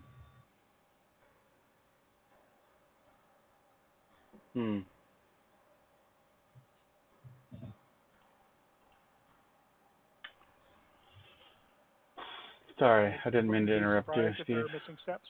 No, you're fine. I would not be surprised if there are missing steps. I have no idea what the next step is. Running the calibration, this will mount tool's arrow and ask you to jog the tool over the camera.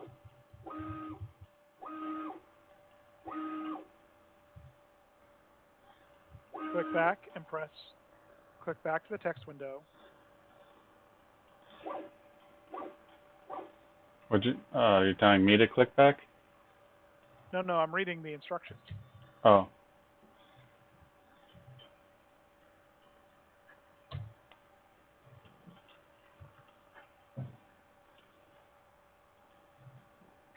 Oh, that's hilarious. It's a faux restaurant. It is. Oh, you went and looked it up. Yeah, I totally fucking want to go now. Except it's I was my youngest corrected me in no uncertain terms.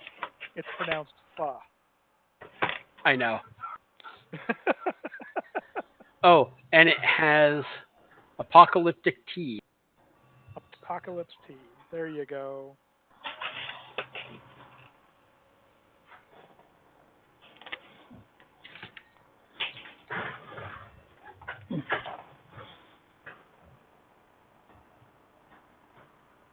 So I am trying to work on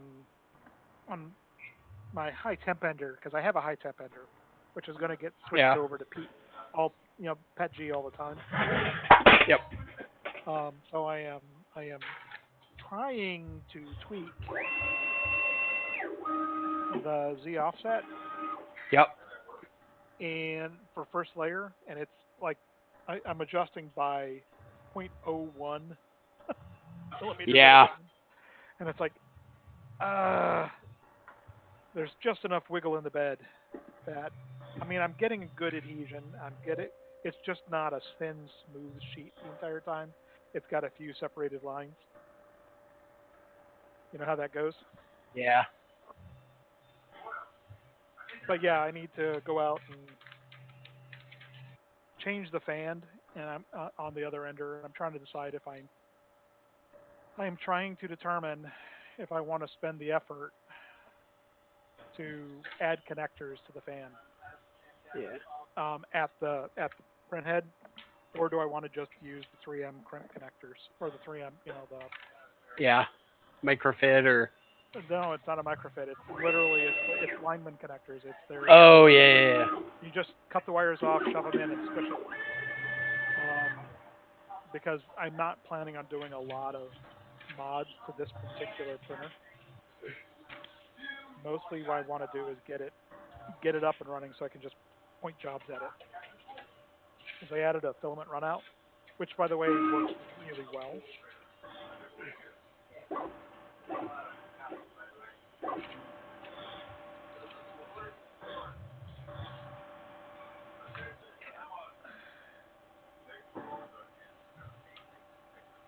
So let's see. You're saying that there's some questions.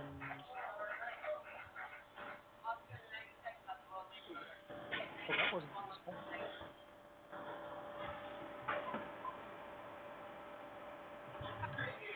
So this is weird. What's weird? In the past, when I printed with this printer, I've got mesh bed leveling turned on. It would always adjust the Z slightly, but it was fairly significant with the amount of adjustment it would do. Right now, I'm getting very, very little. Like, it's super small amounts. So that's better, but I'm also getting more of the nozzle wiping filament off of the, like, as it's doing perimeters and stuff, where, you know how you'll get a nozzle that kind of scrapes the line Every next so often to it? You'll get one or two like that. Yeah. Yeah. It's doing that a lot more, but I'm just at this point going to let it go. Yeah. See how it goes.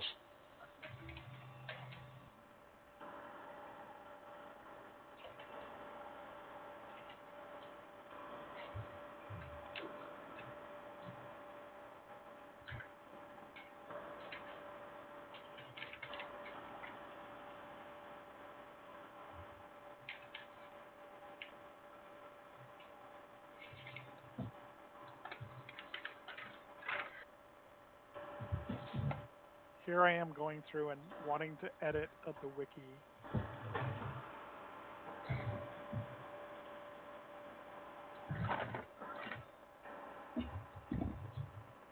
There's something in the script that's looking for something.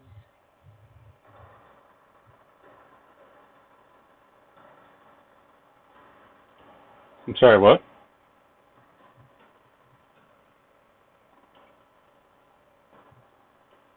I gotta look at what the actual shell script is.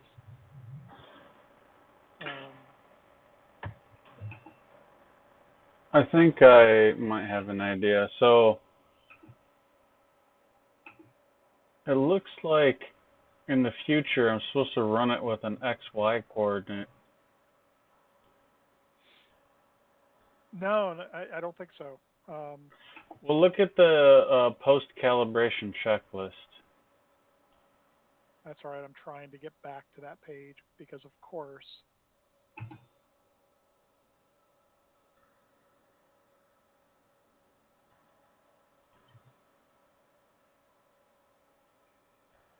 So,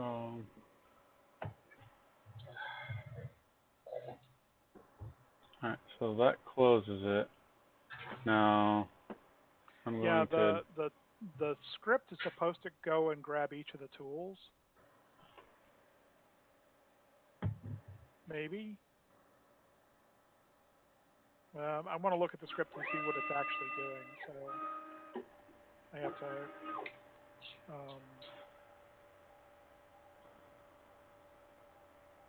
So, Senior Hobbit, what camera did you post in the live stream chat? That is the camera from an Atomic Pi.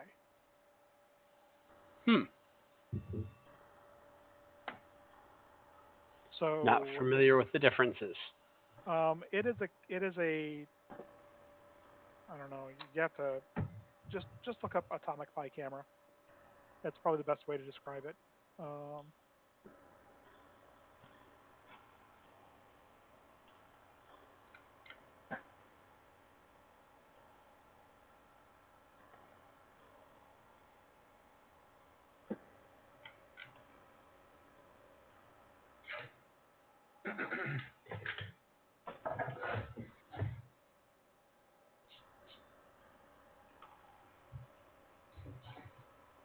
Oh, whoops.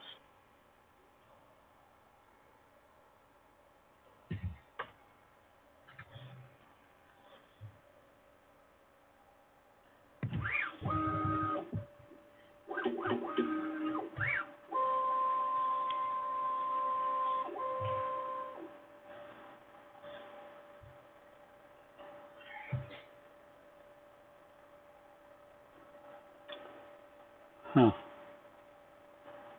The script lowered my bed 5 millimeters or something.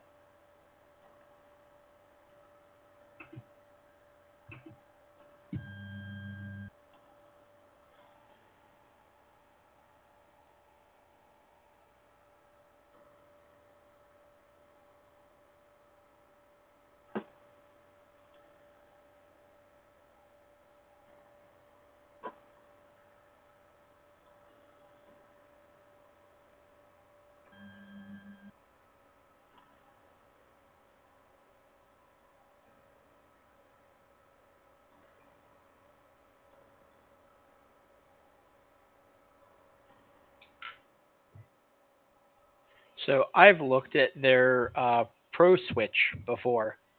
Yeah. Digital loggers. Yeah. Have you seen their Pro Switch stuff? I've heard of it. Yeah. It's basically a well, let's see, 10 outlet switch that is got a 10/100 and Wi-Fi built into it, Yeah. and it supports SNMP. It has a RESTful HTTP API. You can SSH into it, or just talk to it via SSL. It's got Alexa support and Modbus, and you can script on it in Lua. Okay. So it has a set of remotely switched, and then I think it's 6. Let me see. 1, 2, 3. Yeah, 6. And then actually 8. And then 2 that are always on. Okay. So 8 outlets and then 2 that are always on. And one of the reasons I used to be interested in it is one of the ways that you can kill Pis is, and controller boards for printers, is by turning them on in the wrong sequence. Because you can draw too much current through your board. Oh yeah. So if you have a Pi wired into Like a ramps board, yeah. So if you're powering the Pi, and the Pi, even if you're not powering it from the USB, but if it's plugged into USB, and then that USB has obviously power, and then you power it up, you can fry the power supply on the ramps board. Yeah. Wow. So What's the name of the switch? Who makes it? it's a company called Digital Loggers, DLI, Digital Loggers Incorporated. And they have smaller ones, but this one I like because it has 8 outlets, and you can talk to them via SNMP or RESTful API. So there's Octoprint plugins that people have made for it, and it's pretty easy to make your own plugins to turn things on and off, and it's nice. I mean, and they make some pretty nice stuff. Yeah, so I got about 6 of the Atomic Pies because I was using them for other things. Yeah. That's cool. So you can program it to fire up in sequence, basically? Yeah. Well, yeah, and you can even do things like you can have your Raspberry Pi monitor your printer and have the ability to cut the power from the printer. Yeah. Oh Lord, these things are $170. Yeah, the cheaper one is their IoT relay, Yeah, which is like $26. I've got a couple of those, but I also build. So I build a lot of stuff out of Sonoffs. Yeah, Sonoffs are another option. The only thing I don't like about Sonoffs is the early Sonoffs aren't really good for. A lot of people use them wrong. A lot of people like to put them in extension cord, essentially. So you'd see a lot of demos where they were like, hey, take your extension cord, hack it in half in the middle, and wire the Sonoff into it. And I just had to be like... I've done that before, and I do it for props. Mostly because what I'll do is I'll build the Sonoff into the prop, and then I run the cord into and the Sonoff has the input. Yeah. But I'm using Sonoff Pros or 4-channel ones, and those get put into a box. These are not sitting out and they're open. Every one of them goes into a case.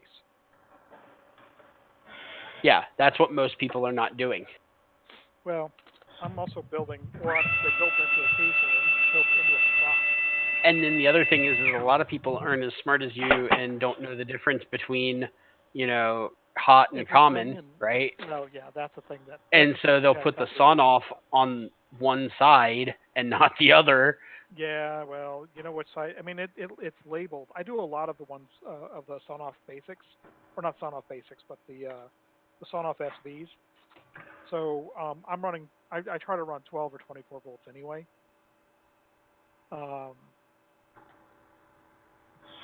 Because I try to keep as much of my stuff inside the room. Well, that's where the speaker went. Thank you so much, gentlemen, for throwing the speaker on the floor. No problem.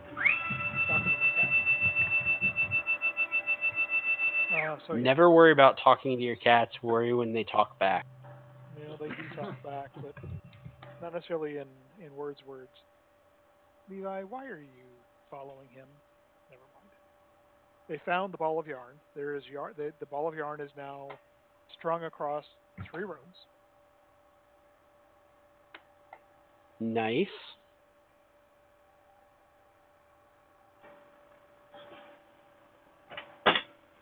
So I'm looking at the script, and I'm trying to parse it out. The TAMV Python script. I haven't looked at that stuff. Loads of libraries, initializing the video stream, blah, blah, blah, blah, blah. Starting the method definitions, goes through and defines all the methods. Starts the main code. Where is the camera? You move the camera. Camera coordinates are float, system arguments, X, Y.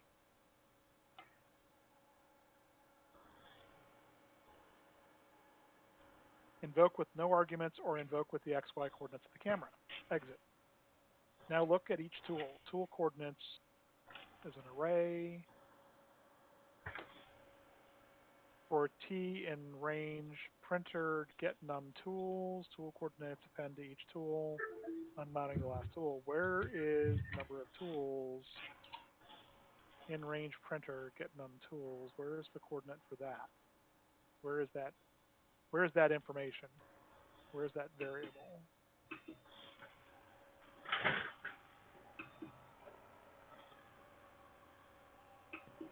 Import Duet Web API as DWA. So is it asking Duet where the tools are?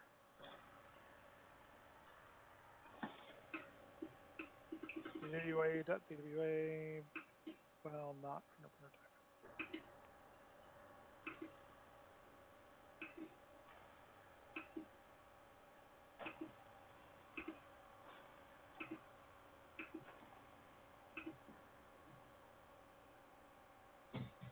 Well, okay, so it looks like the Python is asking for the number of tools from the Duet.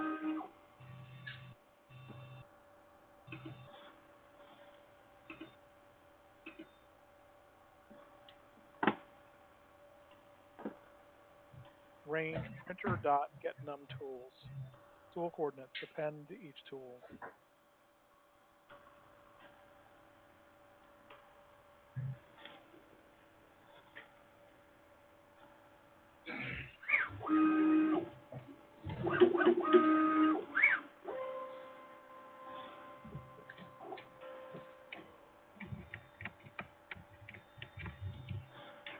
The heck?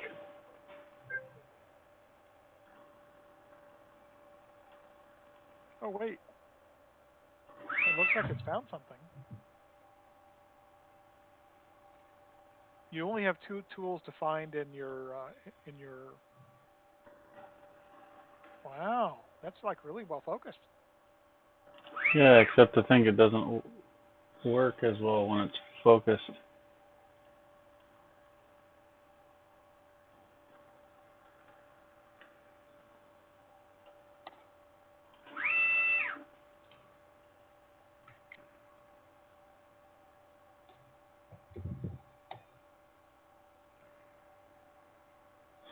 So that's a better. For some reason, it wants it to be fuzzy. Okay.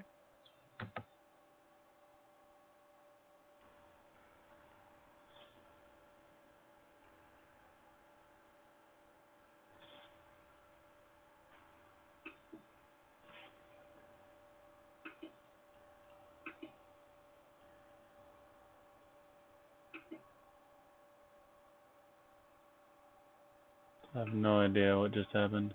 I think it failed.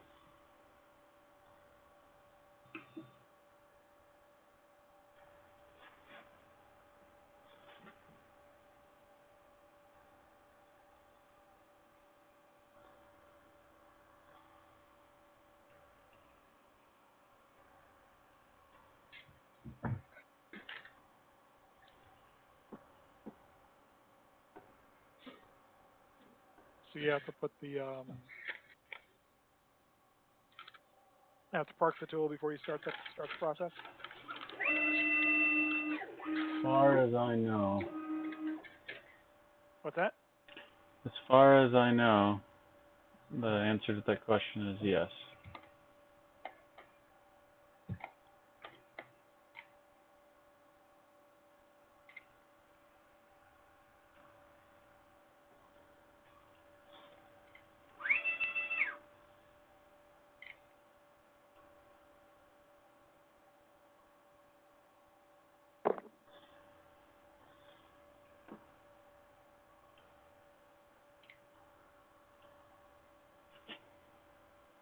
I wish I could give it a Z value because I'm having a hard time. Something's getting like offset or something. I don't know.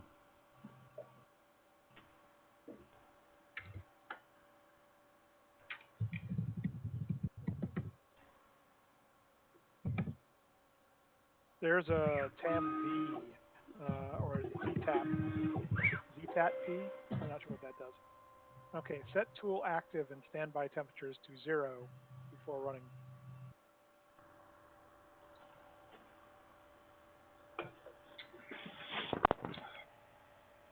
Okay, so you noted the XY position before you ran it with the XY arguments? Yeah, I've been doing that, but I've been having an issue with getting it to a Z that works because the embed wanted to move. Okay, so it's moving, now it's moving on its own, Mhm. right? Yeah.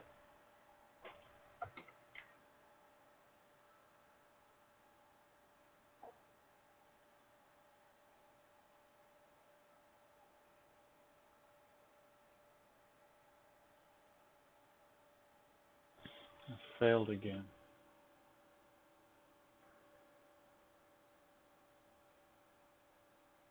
Okay. So is the camera oriented such that, is the camera perpendicular or, parallel or perpendicular to the edge of the bed? Yes. Okay. As good as I can do it.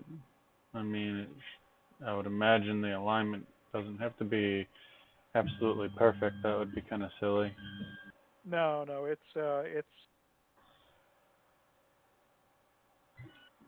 it's just something in the script that talks about that.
What's the traceback look like? Can you make it bigger or paste it into a code block in the Can I do what? alignment section? The I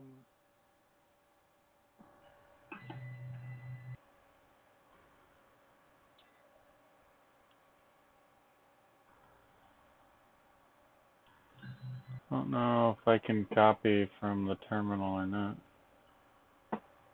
should be able to.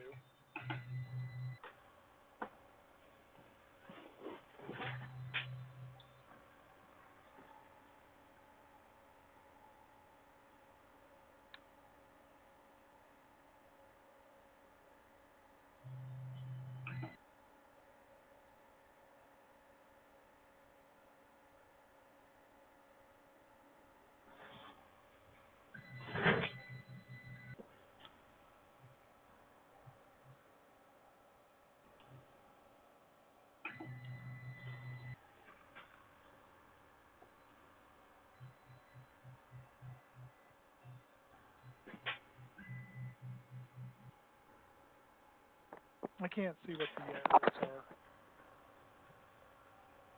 Call line 253.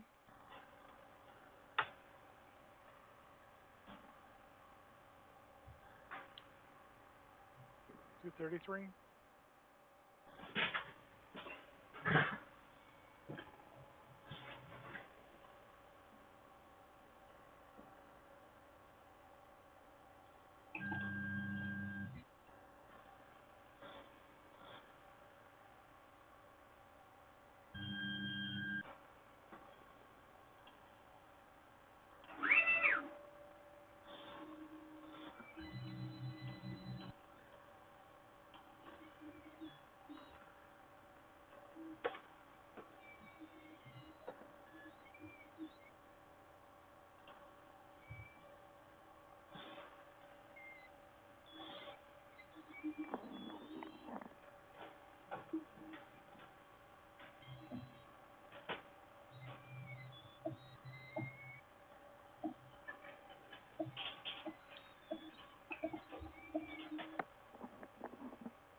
Is it failing in the same spot every time?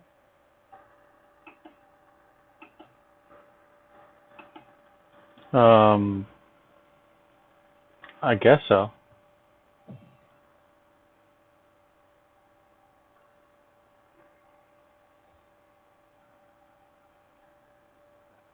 So it's trying to do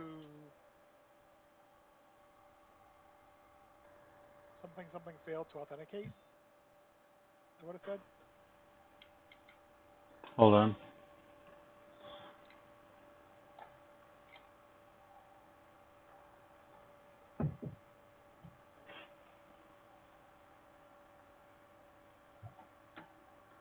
Yeah, scroll back Scroll back to what?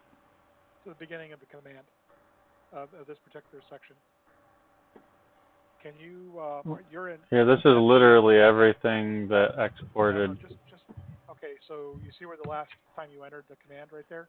Yeah, grab that and then paste it into the nozzle alignment section. Okay.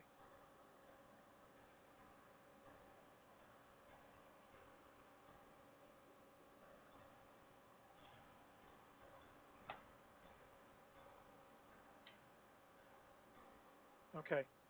Here's where part of the problem is. See the connected to Duet B3 at 120 at localhost, right? Mounting.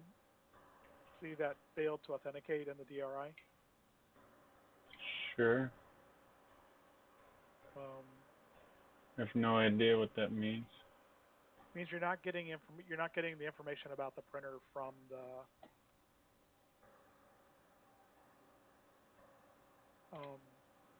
Well, why is it looking? because that's how it tells the script how many tools you have. No, what I'm confused about is why is it looking for an IP address? And Well, it's okay.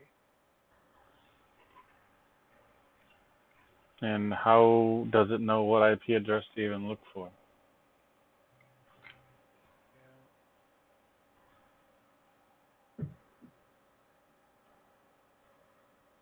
I mean, clearly I'm connected to the Duet, so the Raspberry Pi should know.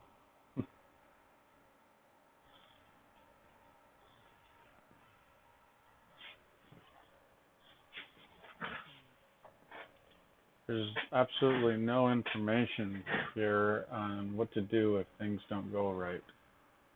Exact. Yeah. It's a new development. Right. And I do not see. I didn't see Daniel online right now. Okay. Lib EGL warning DRI2 failed to authenticate. How does the Duet know how many tools there are? Just by how many tools are defined, I guess? Yeah, yeah.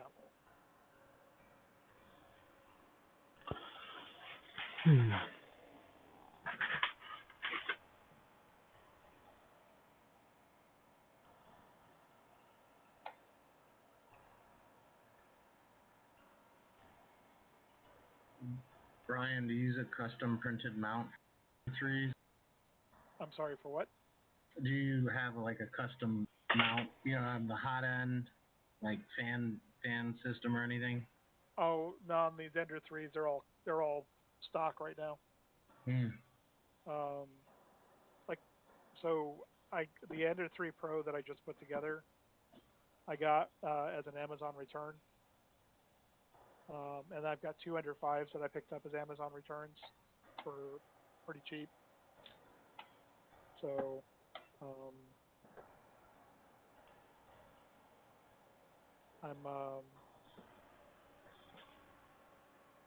I'm trying to I'm going to keep them reasonably stock as far as until I rebuild the hot ends. Mostly I'm putting better controllers in them so they're quieter. Yeah. The Ender 5s have the silent boards in them. So they're already okay. They've already got the 2209s. The new one.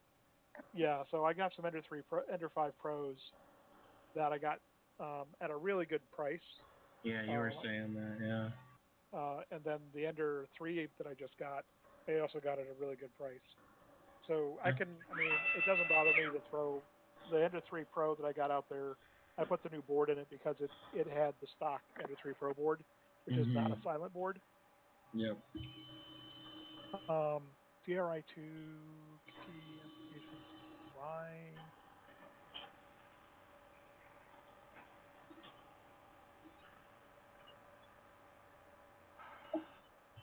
Lib EGL.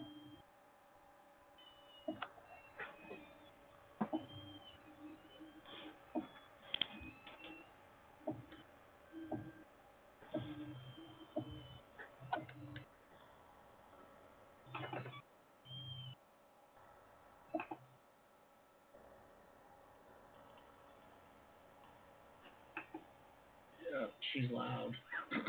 Yeah. Sorry, I'll mute myself the next time I run that. Oh, no worries.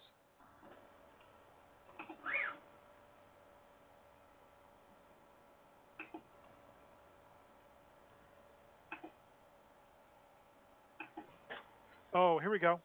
We've got a symlink problem in your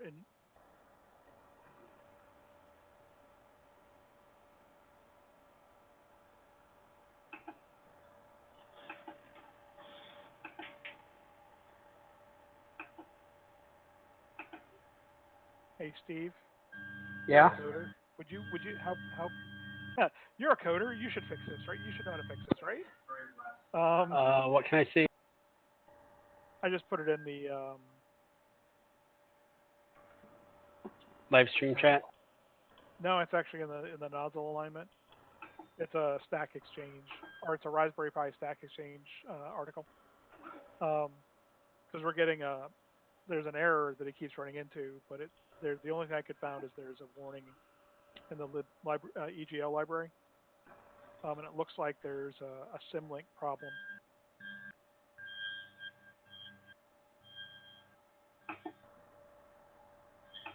And it looks like somebody else was able to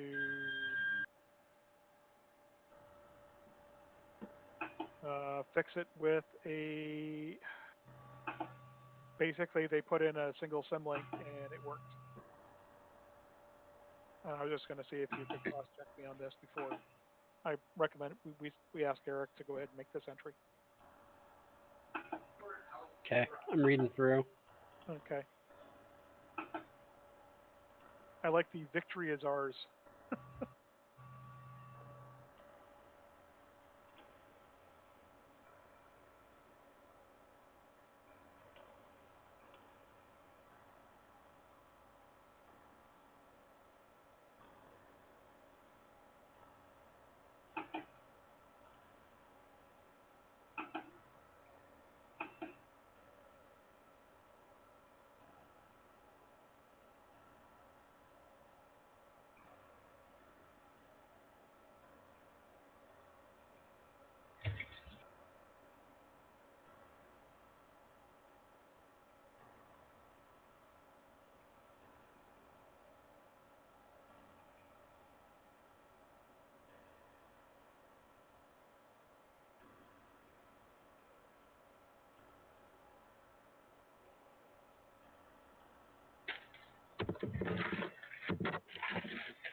Problem is I can't run it on mine because I don't have tools or anything defined in mine, much less having a physical machine to test it on.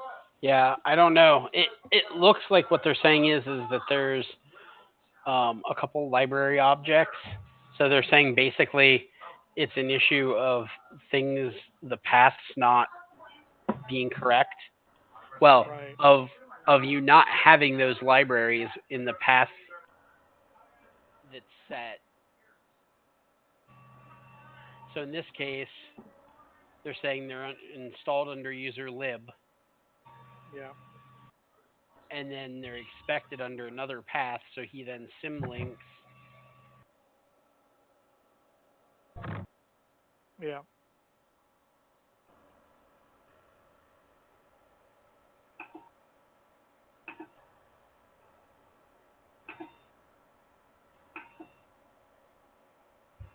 I would reach out to Daniel since he Yeah, but it could wrote be. it all. Yeah. I mean, he supposedly has a script that installs it all for you. So Well, the thing is that what it's trying to do is it's trying to connect to the Qt application that is Duet Web Control.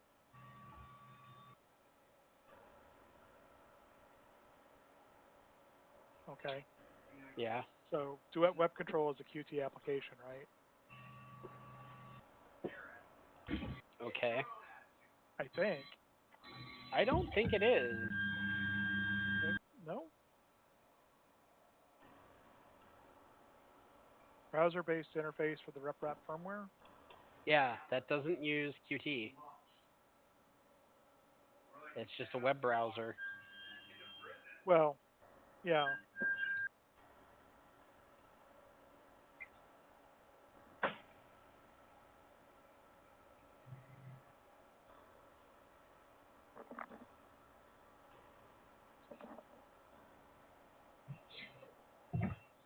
Hold on, let me look.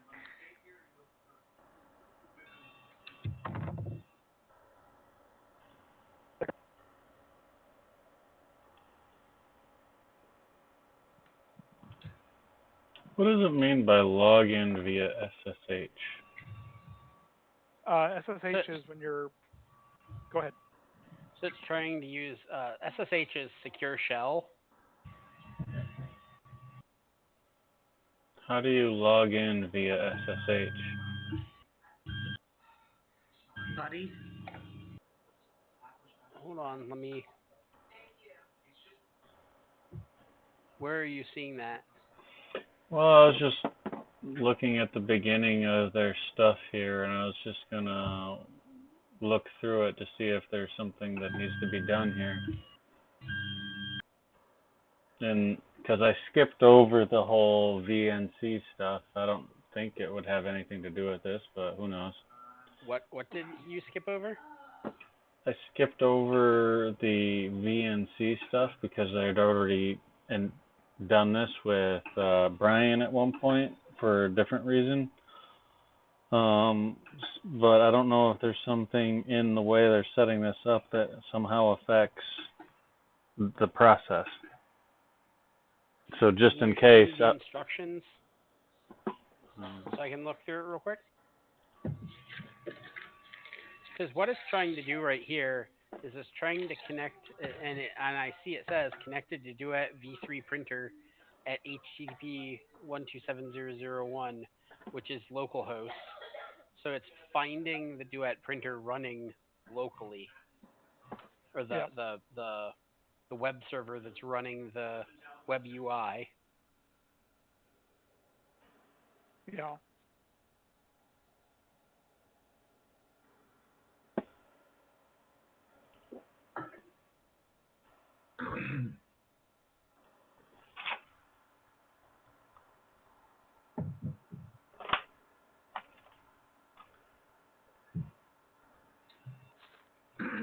Does this camera do an tool? So I see what he's doing here is he basically moves the carriage along the x-axis to determine which way the camera is pointed. Yeah.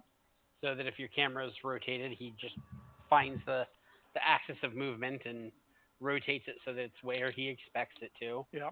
And then he moves it again and says, "Oh, yep, I found the x-axis motion." Yeah. And then it says, "We'll now calibrate camera to carriage direction." Yeah. And then he says, "Your millimeters per pixel is, 0.00263 millimeters per pixel. Yeah.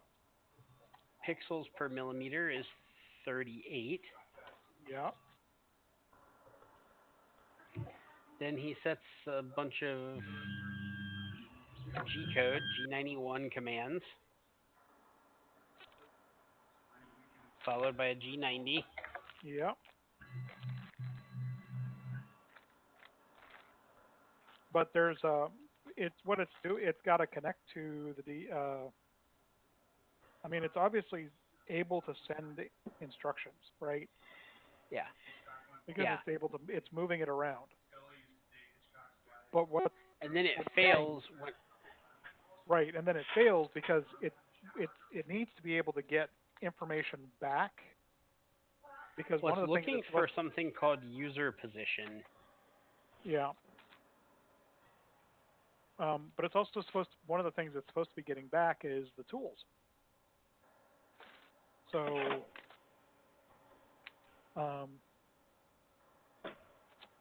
well, but it's finding the tools. I think there's. I mean, Can you point me at Daniel's stuff so I can go look at it? It's in the. Are you on the wiki page? Okay, I'm looking now. Okay.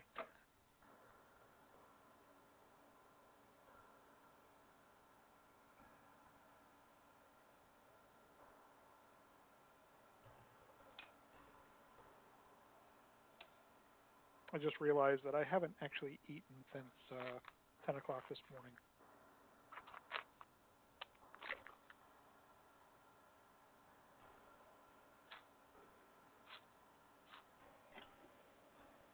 So I'm grabbing something to eat.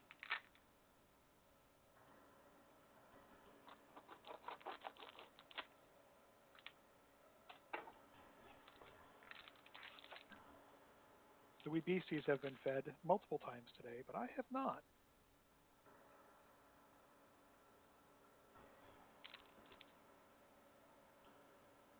Except I think they figure if they can trip me, that they'll get my sandwich.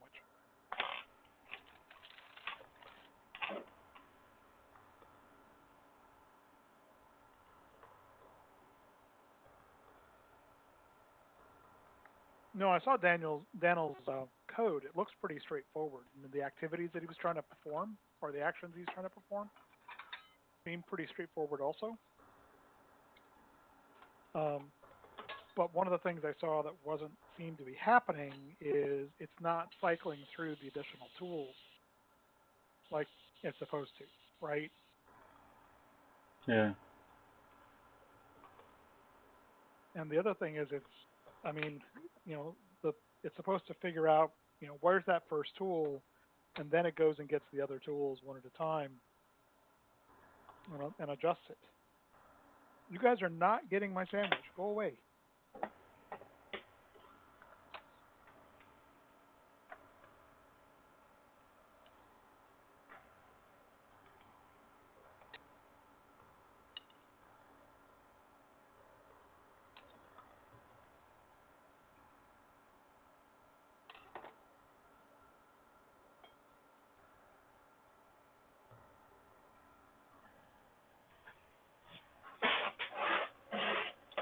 Feel really bad. I kind of ignored Ozaloy there, and I didn't mean to. I just kind of forgot to read the chats since almost nobody ever chats via text messages. Oh, yeah.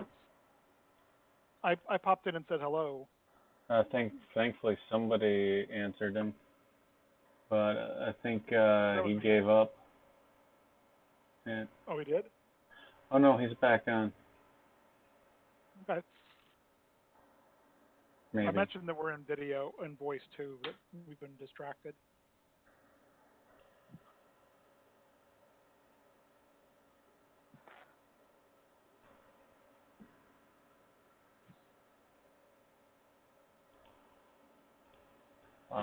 Did you respond also?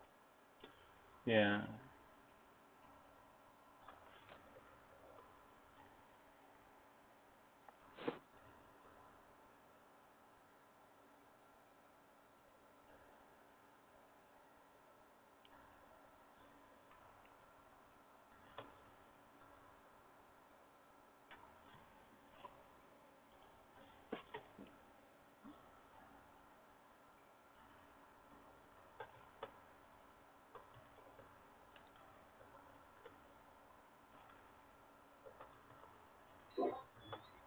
Yay, I got a printer sticker. Good. God, manual bed leveling sucks. So we know we're talking to the Duet, but we're not completely talking to the Duet. I wonder if I have something configured in some way that is different than Daniel's, that the code doesn't like it or something. Well, I think what we're looking for. Is there a file it's looking for on the Duet? I don't think there's a file. I think what it's trying to do is it's trying to call in from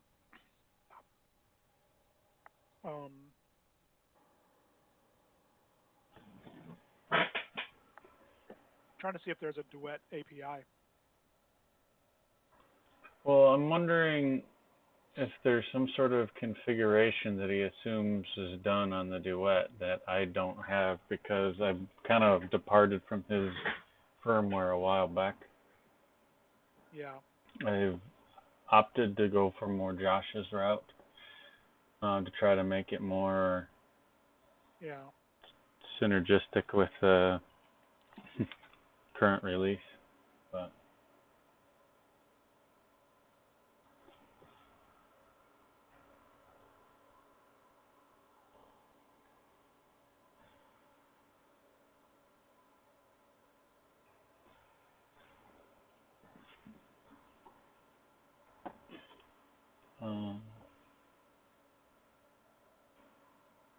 but seriously, how do I get to the SSH thing? I have no idea. I was just going to kind of look through it to see if there's some sort of option that might need to be selected. Well, SSH is we already set it up. It's so you can run PuTTY, and PuTTY will let you connect to the command line to a terminal. Basically, you're setting up opening a terminal.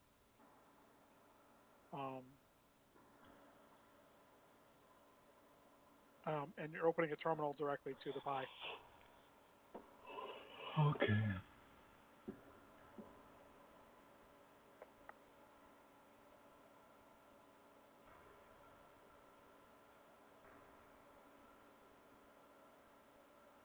So I read through it, and I'm not.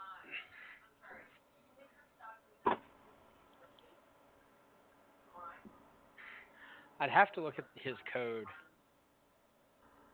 Well. So give me a minute or two. Okay.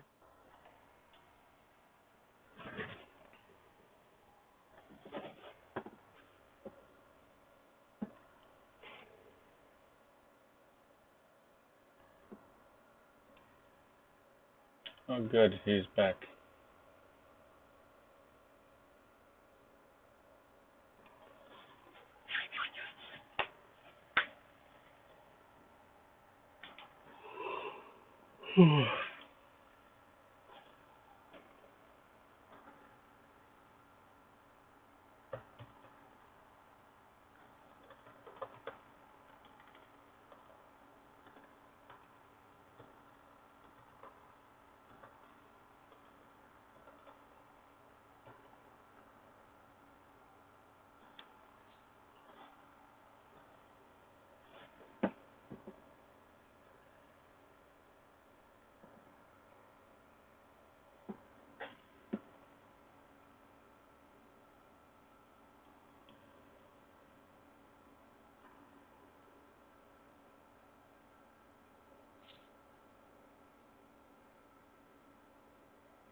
So I have a question. Do you actually have two tools?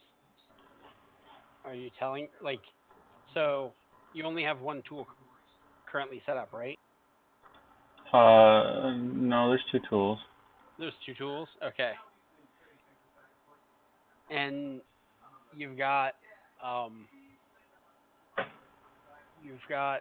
the Duet set up for two tools, correct?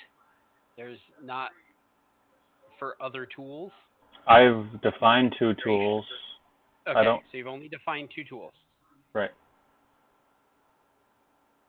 Because what it does is it iterates through each tool, and there's code in here that gets run for each tool.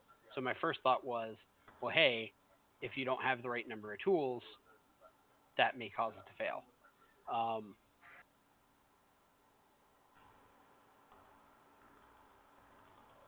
Yeah, I'm kind of curious as to whether the Pi is actually, you know, the printer object. It's actually Right. getting the printer object, right?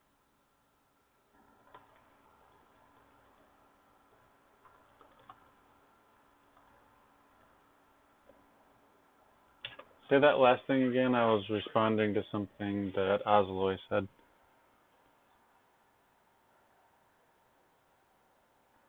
Brian, what was that last thing you said? I'm kind of wondering, is the script able to actually get the printer object from Duet web interface? I don't think it's having any problem with that. Well, see, what I'm thinking is I'm missing something in the code that he's expecting to see there, but I just don't know what that something is. Well, I'm reading the code right now. Okay. So just give me a minute. Gotcha.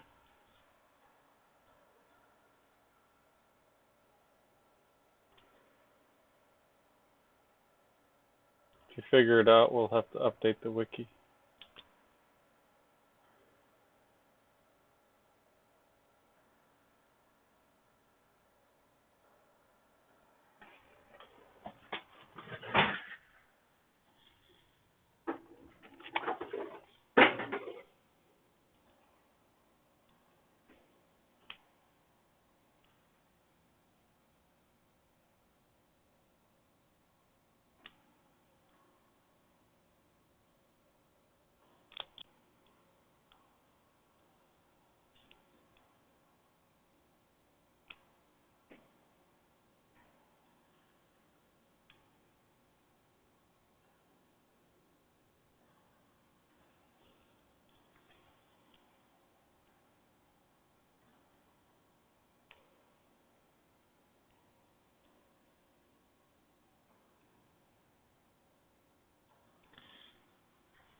Man, I've had some frisky crayfish lately. I keep looking over and seeing couples.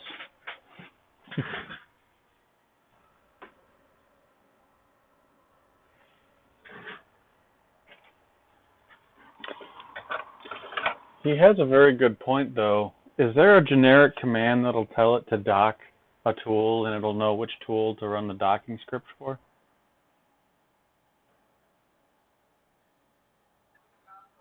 I have no clue. What I'm looking at here is basically just calling there's only 200 and something lines of.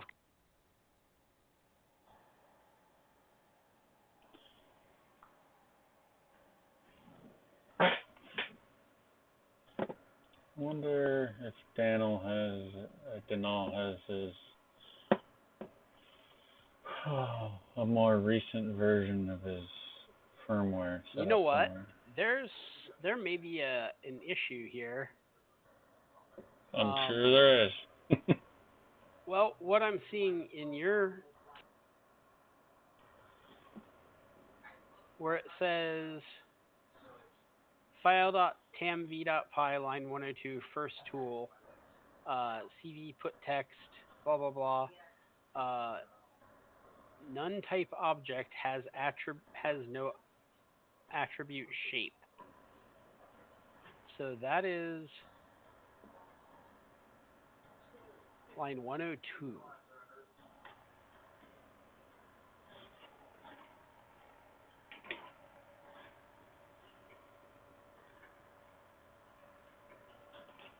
So that's an error in the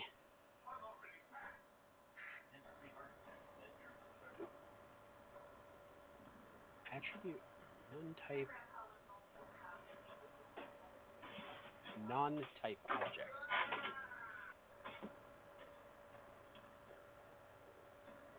You might have a newer version of the computer library, the CV2 library is what I'm thinking.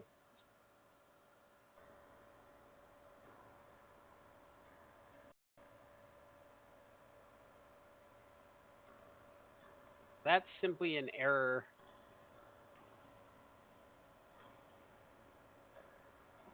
where it's expecting,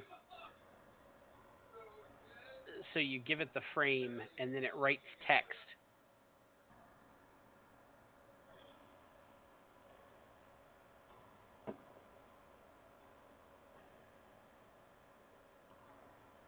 Yeah.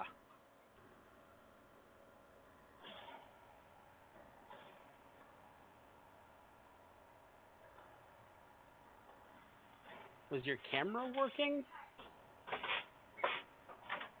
What are you? Oh wait, I'm looking at an older one. Okay. Hold on.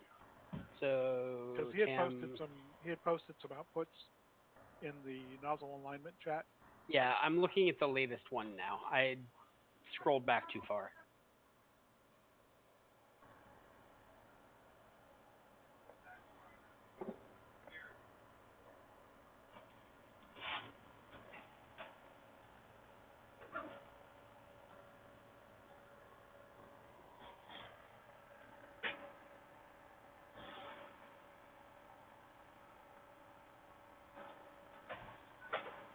So, hold on.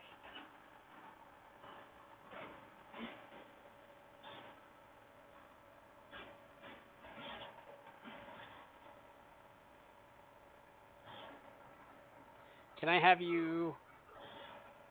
Can you open the tamv.py and edit it? If I give you what to put in there. tamv.py. How do I open that? Yeah. It's in the directory you're in.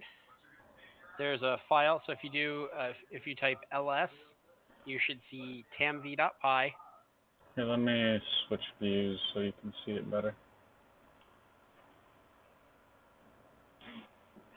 Hold on. All right. Big screen. Now what do I type in again? Okay, so type ls real quick.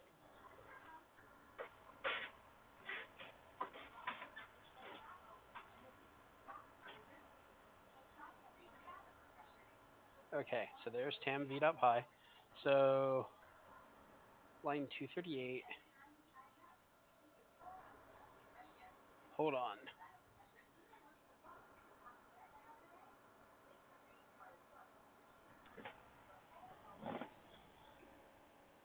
Okay, can we run this again?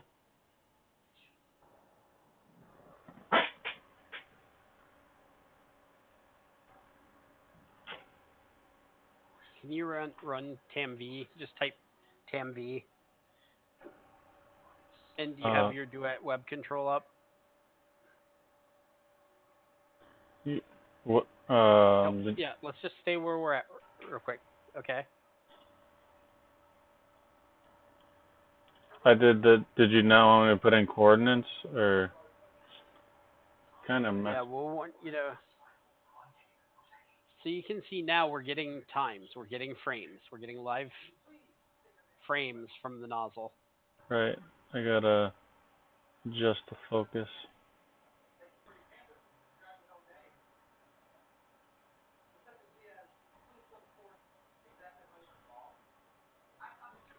There it goes.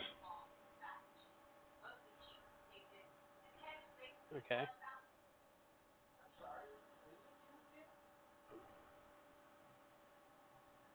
It's weird. It doesn't like to be in focus. It likes to be slightly out of focus. That is weird. So it moved it. It found the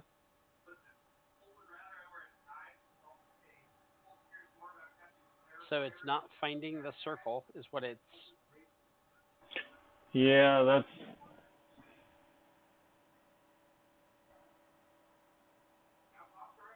That seems to be the problem. So out. I think it's what's happening. Well, I was trying to make it better, and I've made it worse.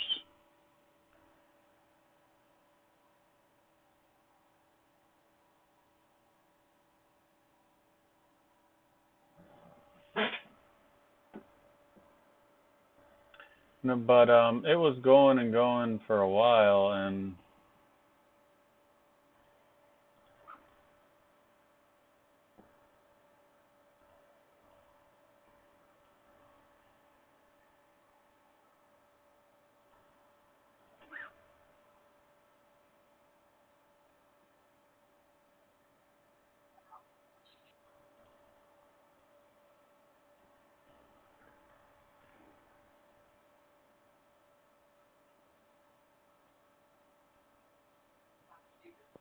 Yeah, it's having a hard time finding your nozzle. yeah, like I said, I had it all kind of worked out before, and then I decided to mess around with it, which was dumb. I think my flashlight is getting weaker.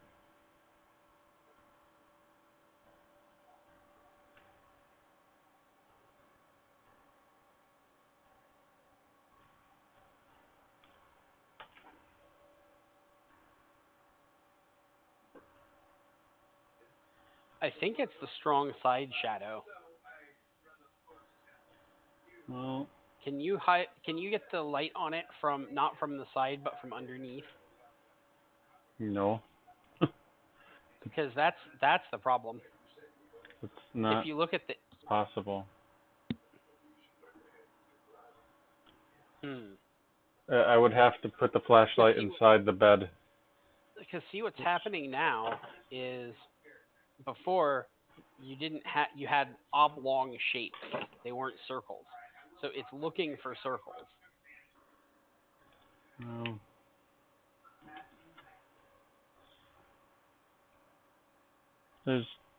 I mean, it's not.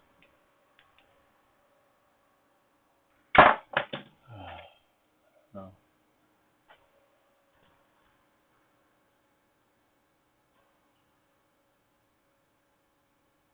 I mean, there's no way to put the flashlight so it would light it up evenly. Yeah. It's just not possible. That I think is part of the problem. Try playing with the focus though. I have been. I had it better earlier, and then I messed it up. But what you should want in focus is like the end of the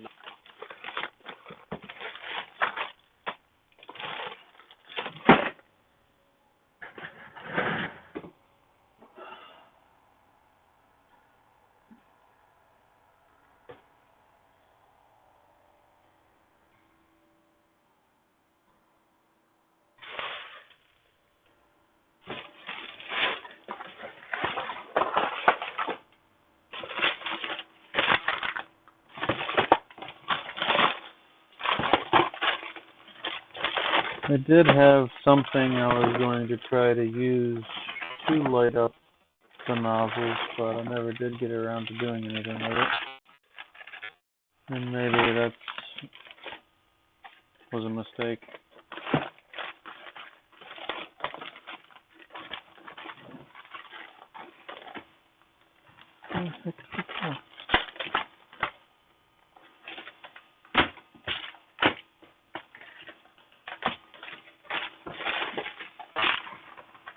Anyway. Try just messing with focus a little bit. The other question I have is does it need the nozzle to be so close? So you have an LED ring. That would be perfect. But I don't know how to hook it up at the moment. So I guess I need to figure that out. I wonder, maybe if I had to try to use my phone camera light, it would work better. Yeah.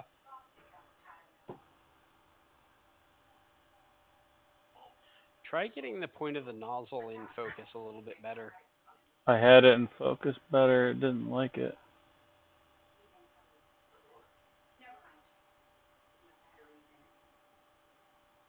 See, now it's finding the nozzle again.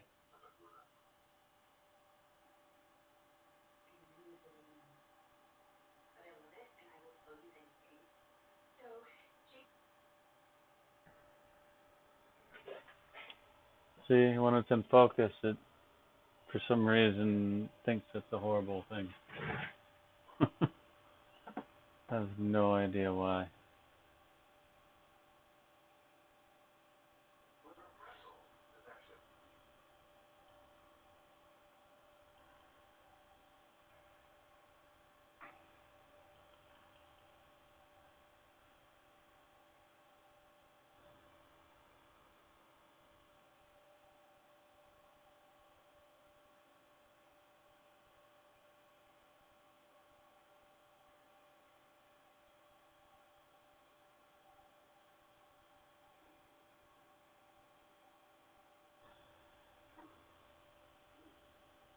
Huh.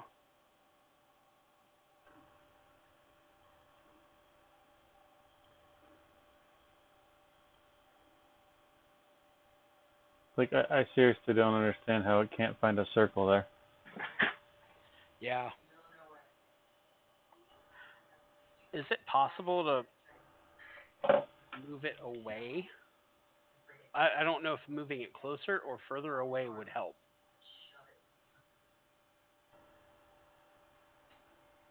That's working. That's...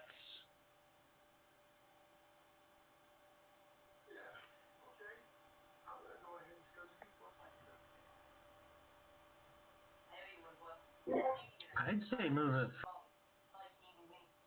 like it's closer in, so it's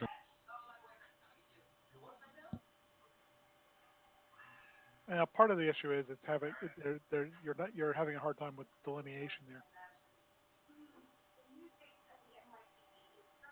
Okay.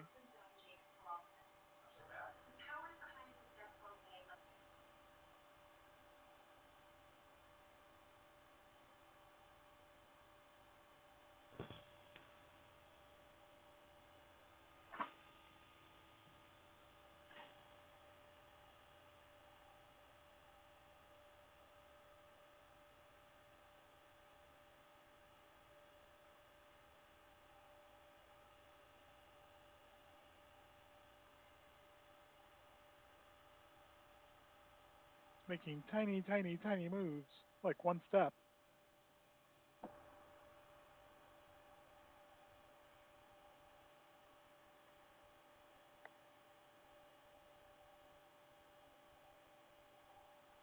And this is where it normally would get to, right here. Where it errors out. So that's what I wanted to see, is where it errored out.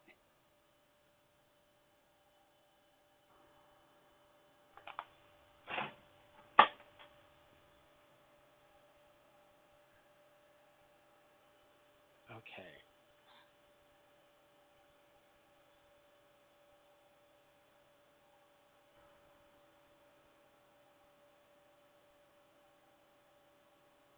Yeah, there's something going on in the Duet Web API. Yeah.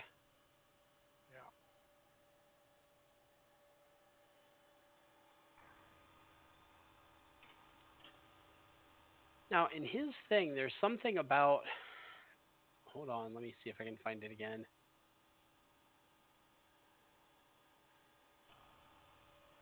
There's something about...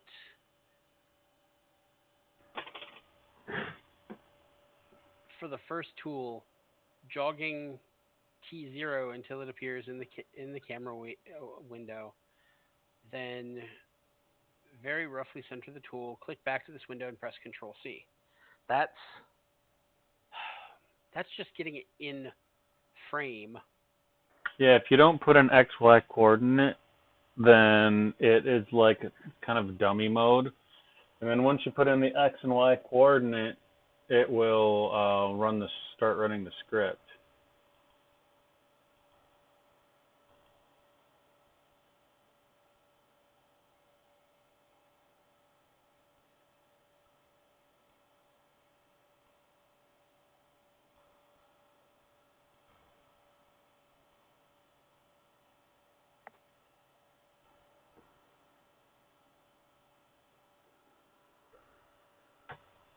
HTML5 based web application. Yeah. Question is where's the?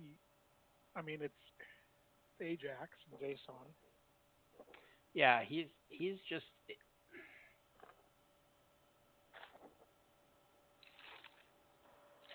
I'm wondering if something changed between what he built and what it was built against in the Duet The web Duet APIs. Well, I'm trying to find the Duet web APIs. That's something he wrote. It's included, but where is it? No. So it's if you look at the install guides for this, you install it by going to where is it? Let me find. I mean, Sorry. you're going to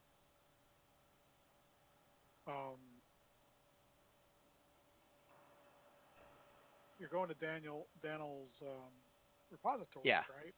Yeah. You're going to Oh, there it is. Duet web API. There it is. There's the Python.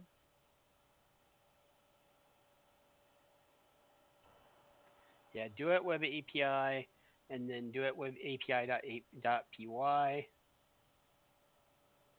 Yeah, I'm reading. It's only 165 lines. So it's doing JSON requests. Oh, hey, can you switch back real quick, Brian, so I can see the error again? Brian?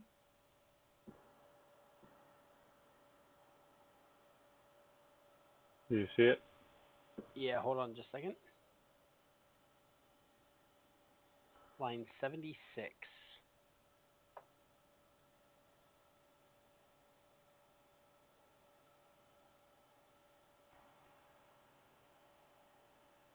And 76 in get chords.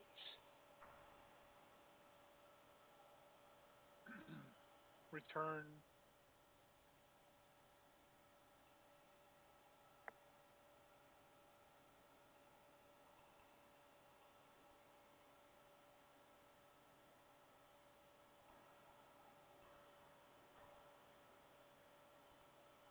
Yeah, that's... You're going to have to ask him. That looks like a problem.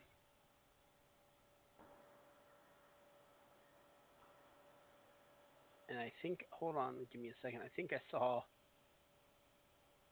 a note.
Yeah, I think you're going to have Daniel help you with it. Because I don't see a obvious...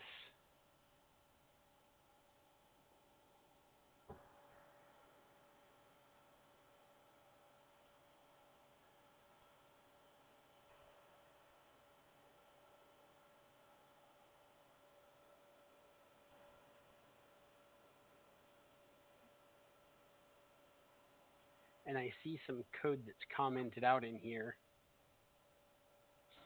Yeah. One version has axes, one version has drives. Do you see that? Yeah. So it looks like maybe something changed in the Duet web APIs. And so the question is does he have an older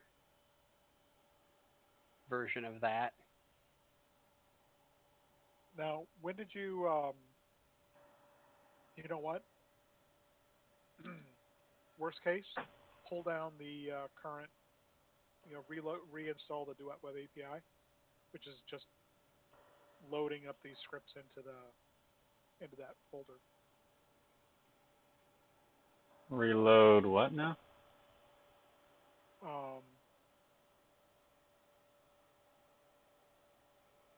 The 10v script. I did it last night. Like, literally could not be any newer.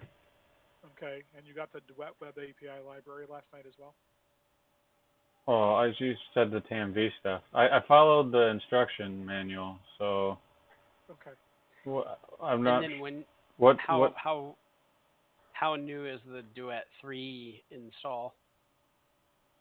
When I started up the everything, which was what, like a month ago or something?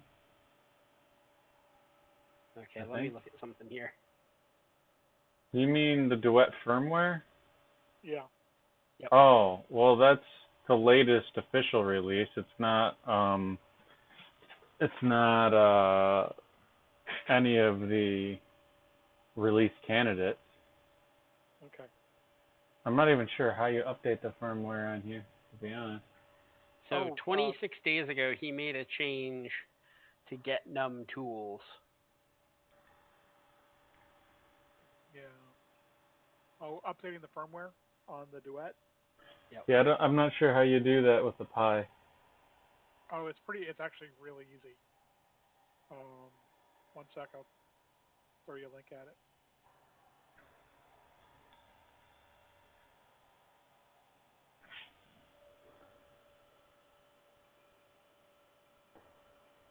And then,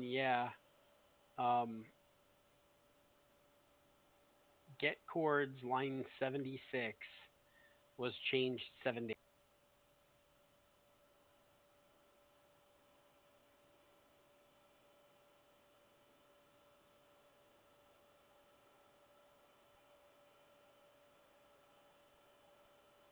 So yeah, that is probably the problem.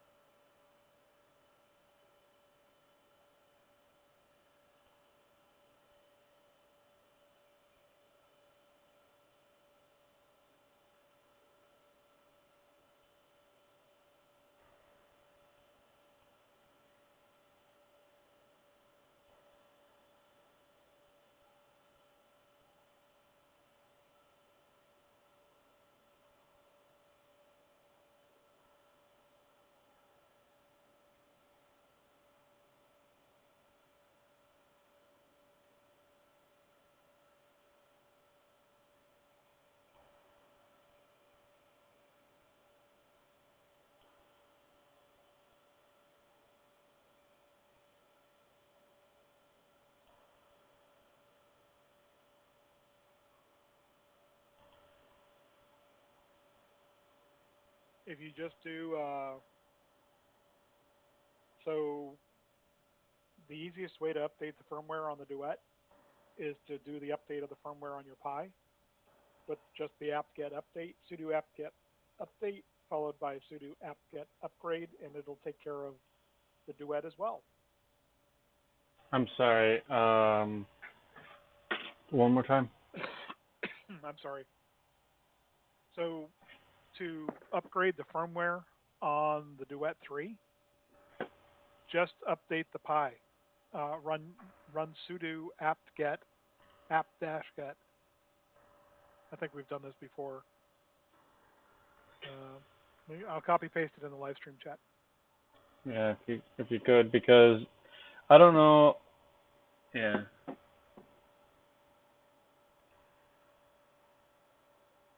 So if I do that, how do I know what update it's going to get?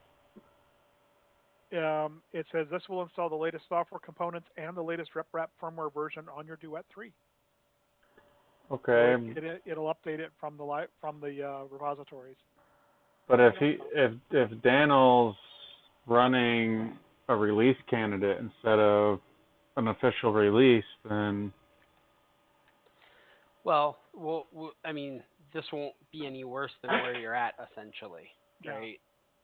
fair If enough. he's running an RC, This will bring you current. this will bring you So- current, but yeah, it won't bring you to the latest RC.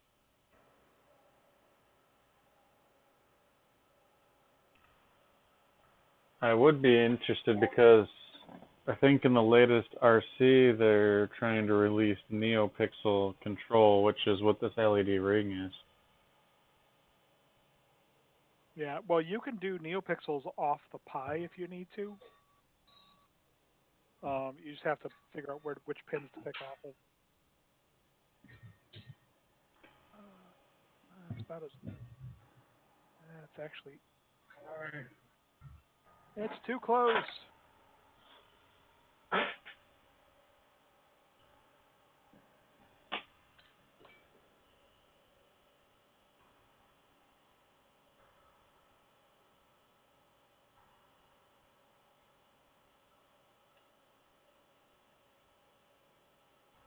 So you're done with the apt-get update. Now do apt-get upgrade.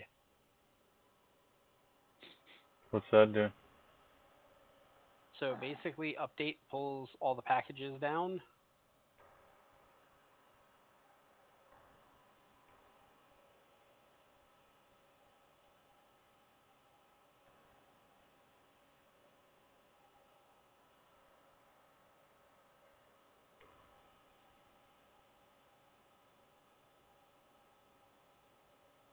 So you need to say yes.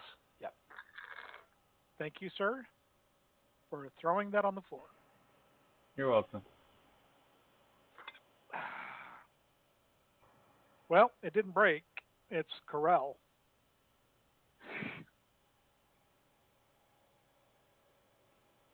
Pretty amazing stuff.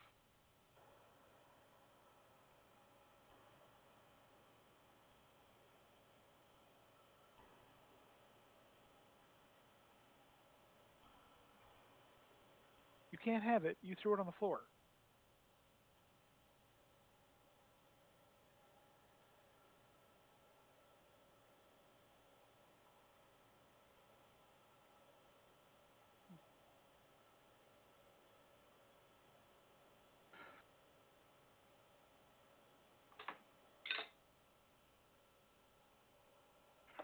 I'm at that point where 0.01 variation in Z-probe offset.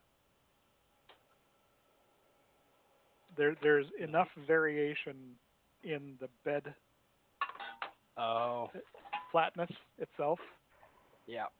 that it goes from perfect to slightly too close. And by that difference between perfect and slightly too close, where you start to get just a little bit of ridging Yep. in the first layer. Yep. Like, That's where this is. My printer is. yeah. And it was. And it's only in a section of the bed, right? What's annoying with this is on mine that it wasn't so bad when I was printing with a 0.6 nozzle. Oh yeah, because you've But- got enough space there to squeeze stuff out. Yeah. But with a 0.4 nozzle, I'm having real problems with it. Z offset can be set with what, M851? I'd have to look. Yeah, I don't remember. So mine runs Lurge, which is closed source firmware, and some of that stuff doesn't match up Yeah. with it. So I always have to go look and see and make sure. That's all right. I'm just going to grab an M503 and then take a look. Yeah, it's an 851.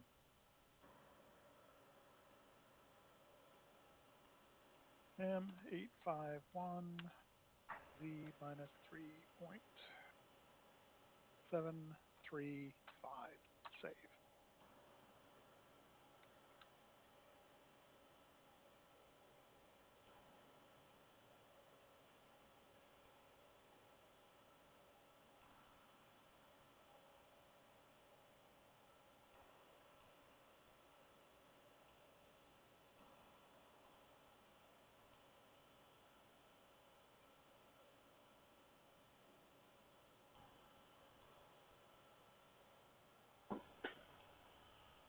Alright, so that means it's done, I guess? Looks like it. So do I have to restart it or anything? Probably not. I don't know. Rebooting the Pi is not usually required, but it can't. Yeah. Can't hurt it. But, I mean, you might as well try running TAMV again and... Oh, you're not in the directory. Yeah, it's a change directory. Hey, I gotta go to bed. You guys have a good evening. Good night. By the time we have this figured out, we'll have this. But you know, by the time you get to it, we'll have this figured out.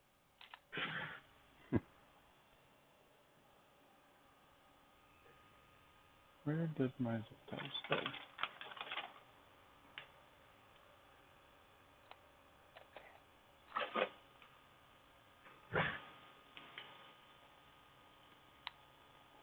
One second. I'll run that. I just want to put the flashlight back up here. Basically, I'm lighting it from both sides.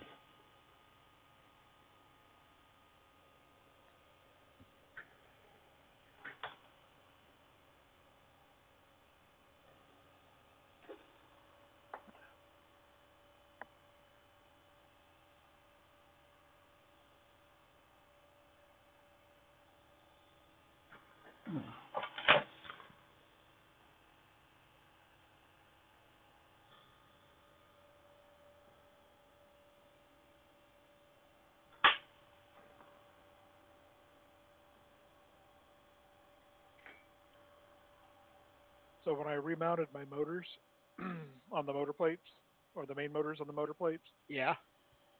The Max motors, or? Yeah, I got the new LBO Max. Same here. I just got them in today. Those suckers are heavy. They are. That's not fair. How'd you guys get them already? I ordered mine. I got mine yesterday. I ordered mine right when Josh told me about them. Yeah. Like literally within minutes, or at least an hour. Well, I don't know. I can't speak to Phyllis Struder's pick and pack at sort order, but mine came by priority mail, so they stuffed it in a board game box, priority mail board game box. But anyway, when I went to realign the pulleys, it's like I'm looking at this going, why don't I just trying to get the pulleys put back on the shafts? I just grabbed a 0.2 millimeter feeler gauge and dropped it across the slot. Dropped the pulley down on top of it and snugged it up. That's funny. So it's 0.2 millimeters above the surface of the slot, which happens to be, that's the size of the shim underneath the pulleys. Line 76. Same thing. Yeah, that's the same thing. Yeah. So I would say we need to wait till Daniel is on, because he literally modified that line of code 7 days ago. Yep. Bummer. So yeah, I would say he has a mistake, or you've got a version that's something's different.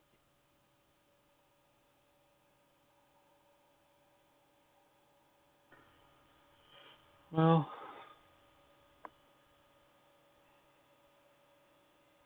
you know, honestly, I think your tools are probably going to be pretty close, because well, the of course. biggest thing, because they're the same physical tool, right? Well, yeah, but pretty close isn't going to get you really nice surface finish. You need it to be like pretty much spot on. Yeah.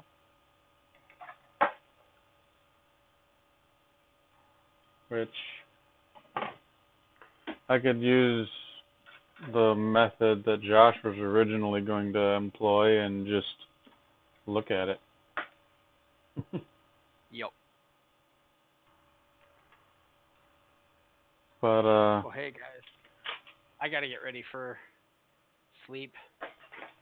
Sleep is Weak. overrated. Yeah.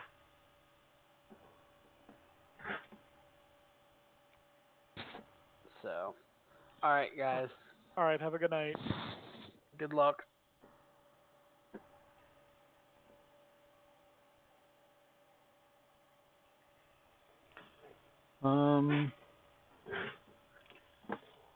So I fixed the depth.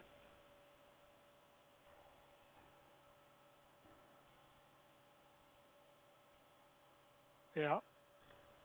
And I don't know what I've done, but I've done something strange here.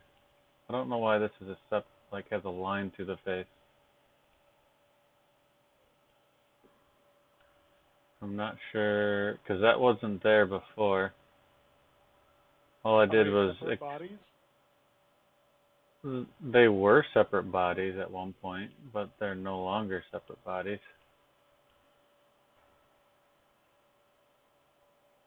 Very weird.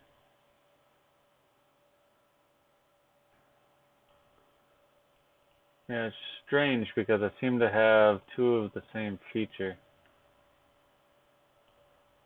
And I'm not sure why. Let's see. Now it goes away.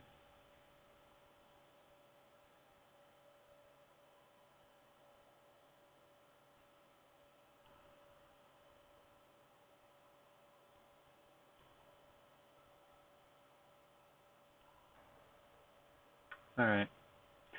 You know, there's one mistake I made when I was programming or setting this up is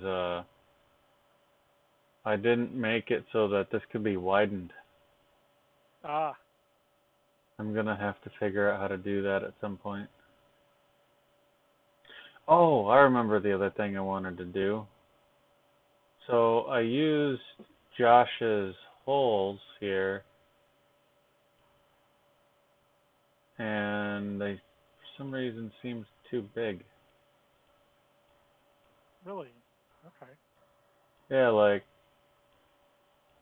one of the inserts basically didn't grab a hold. So I think I'm gonna have to redefine. Wait, that was an early sketch.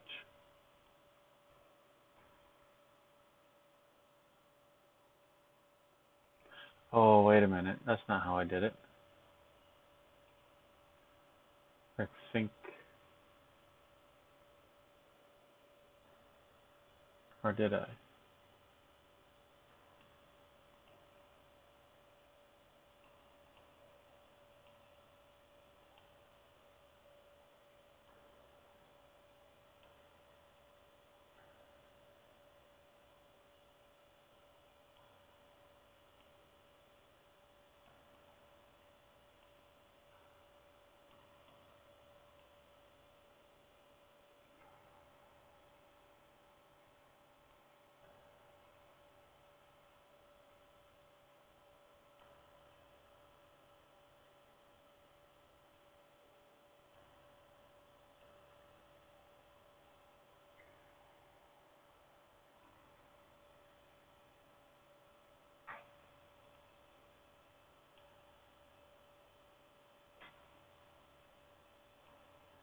Yeah, see, this is weird. It says that they're 5.56.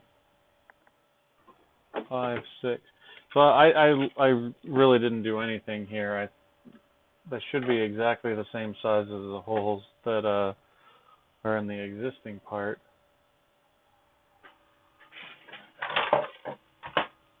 I think I'm gonna shrink it up ever so slightly. Okay.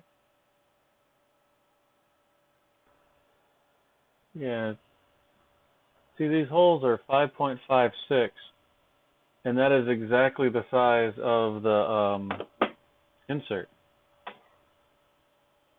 Like, it needs to be a bit undersized, doesn't it? Yeah, it does. How much undersized? Because I don't know off the top of my head. I mean, I can just guess, but 5.5, you seem to know these things, so. and then put a 70-degree chamfer on it.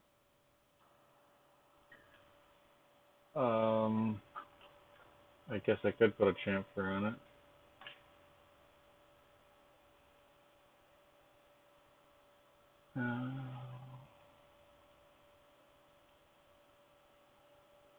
Oh my. The font used on the deck cards in on the deck in Cards Against Humanity. Geez, I should be able to speak that. Is Helvetica New 75 Bold, which just happened to be the same font with the envelope in which the British government sent their coronavirus update letters to. How big did you say it needed to be? Basically a tenth of a millimeter smaller, and then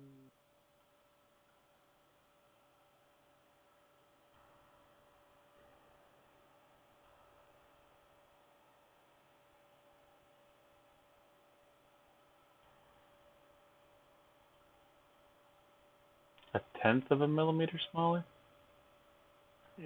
5.5. You said it was 5.6, right? It was 5.56. Or 5.56? Okay. Yeah, set it to 5.5. Huh, that seems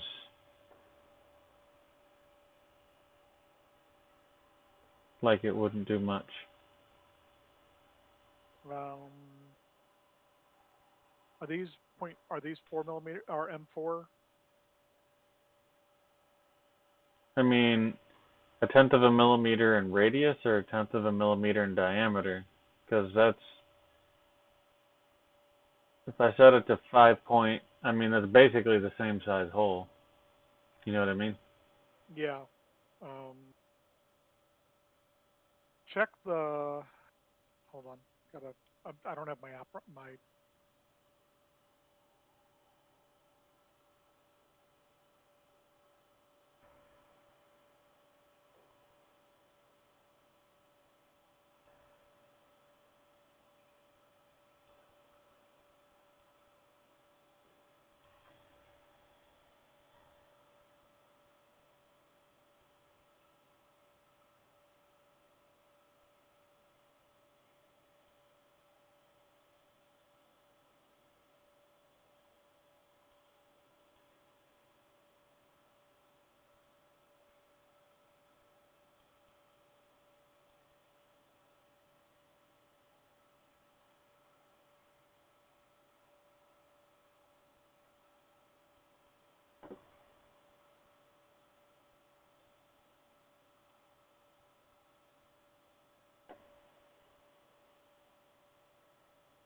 See here.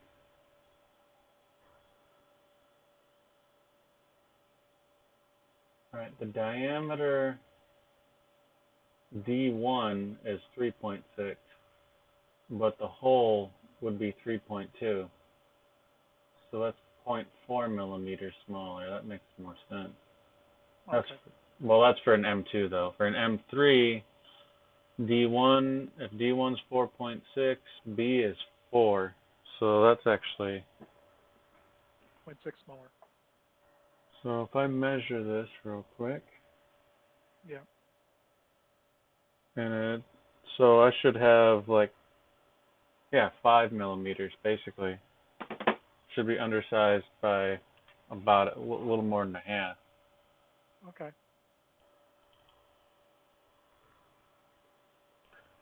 There we go. And that's off of this page, which is for a different insert, but I think the same logic would apply. Yeah.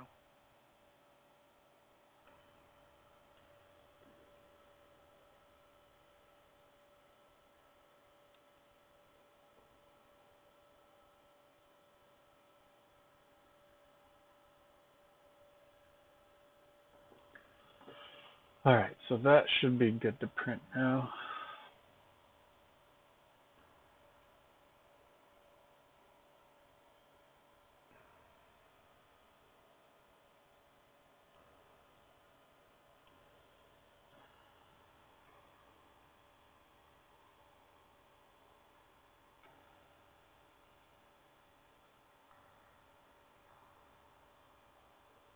The things I do for Josh.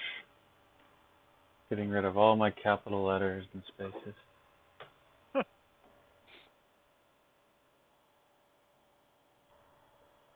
There could be a song about that.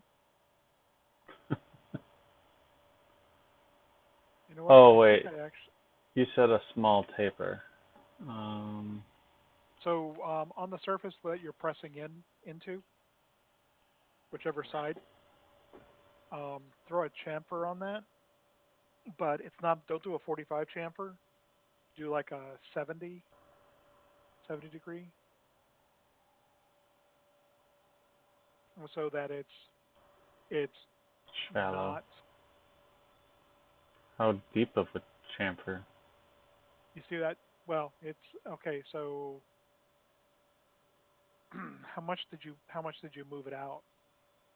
That's I mean, that's the 70 right. degree angle at Yeah. 0.5 millimeters at the moment. Okay, that's fine. So that's going to help you line up the. You see how it's got it's kind of got that taper down into it. Yeah. That's going to help you get it aligned.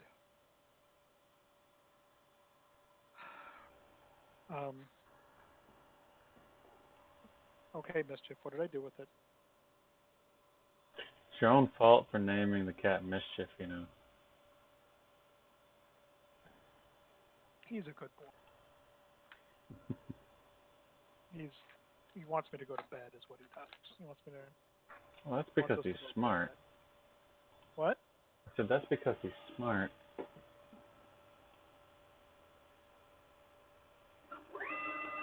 Oh, bed's cold. I don't want to wait for the bed to warm up. Are you printing something? I know. I'll tell it to warm up to 70.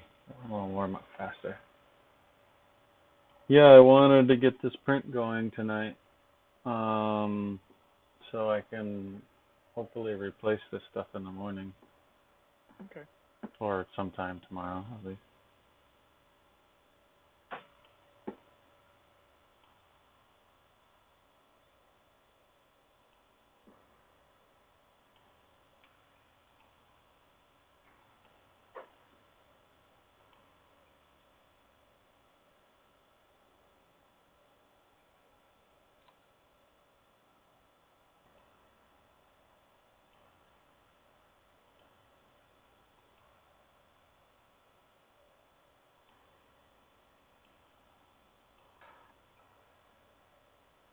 All right. Well, Good luck on that.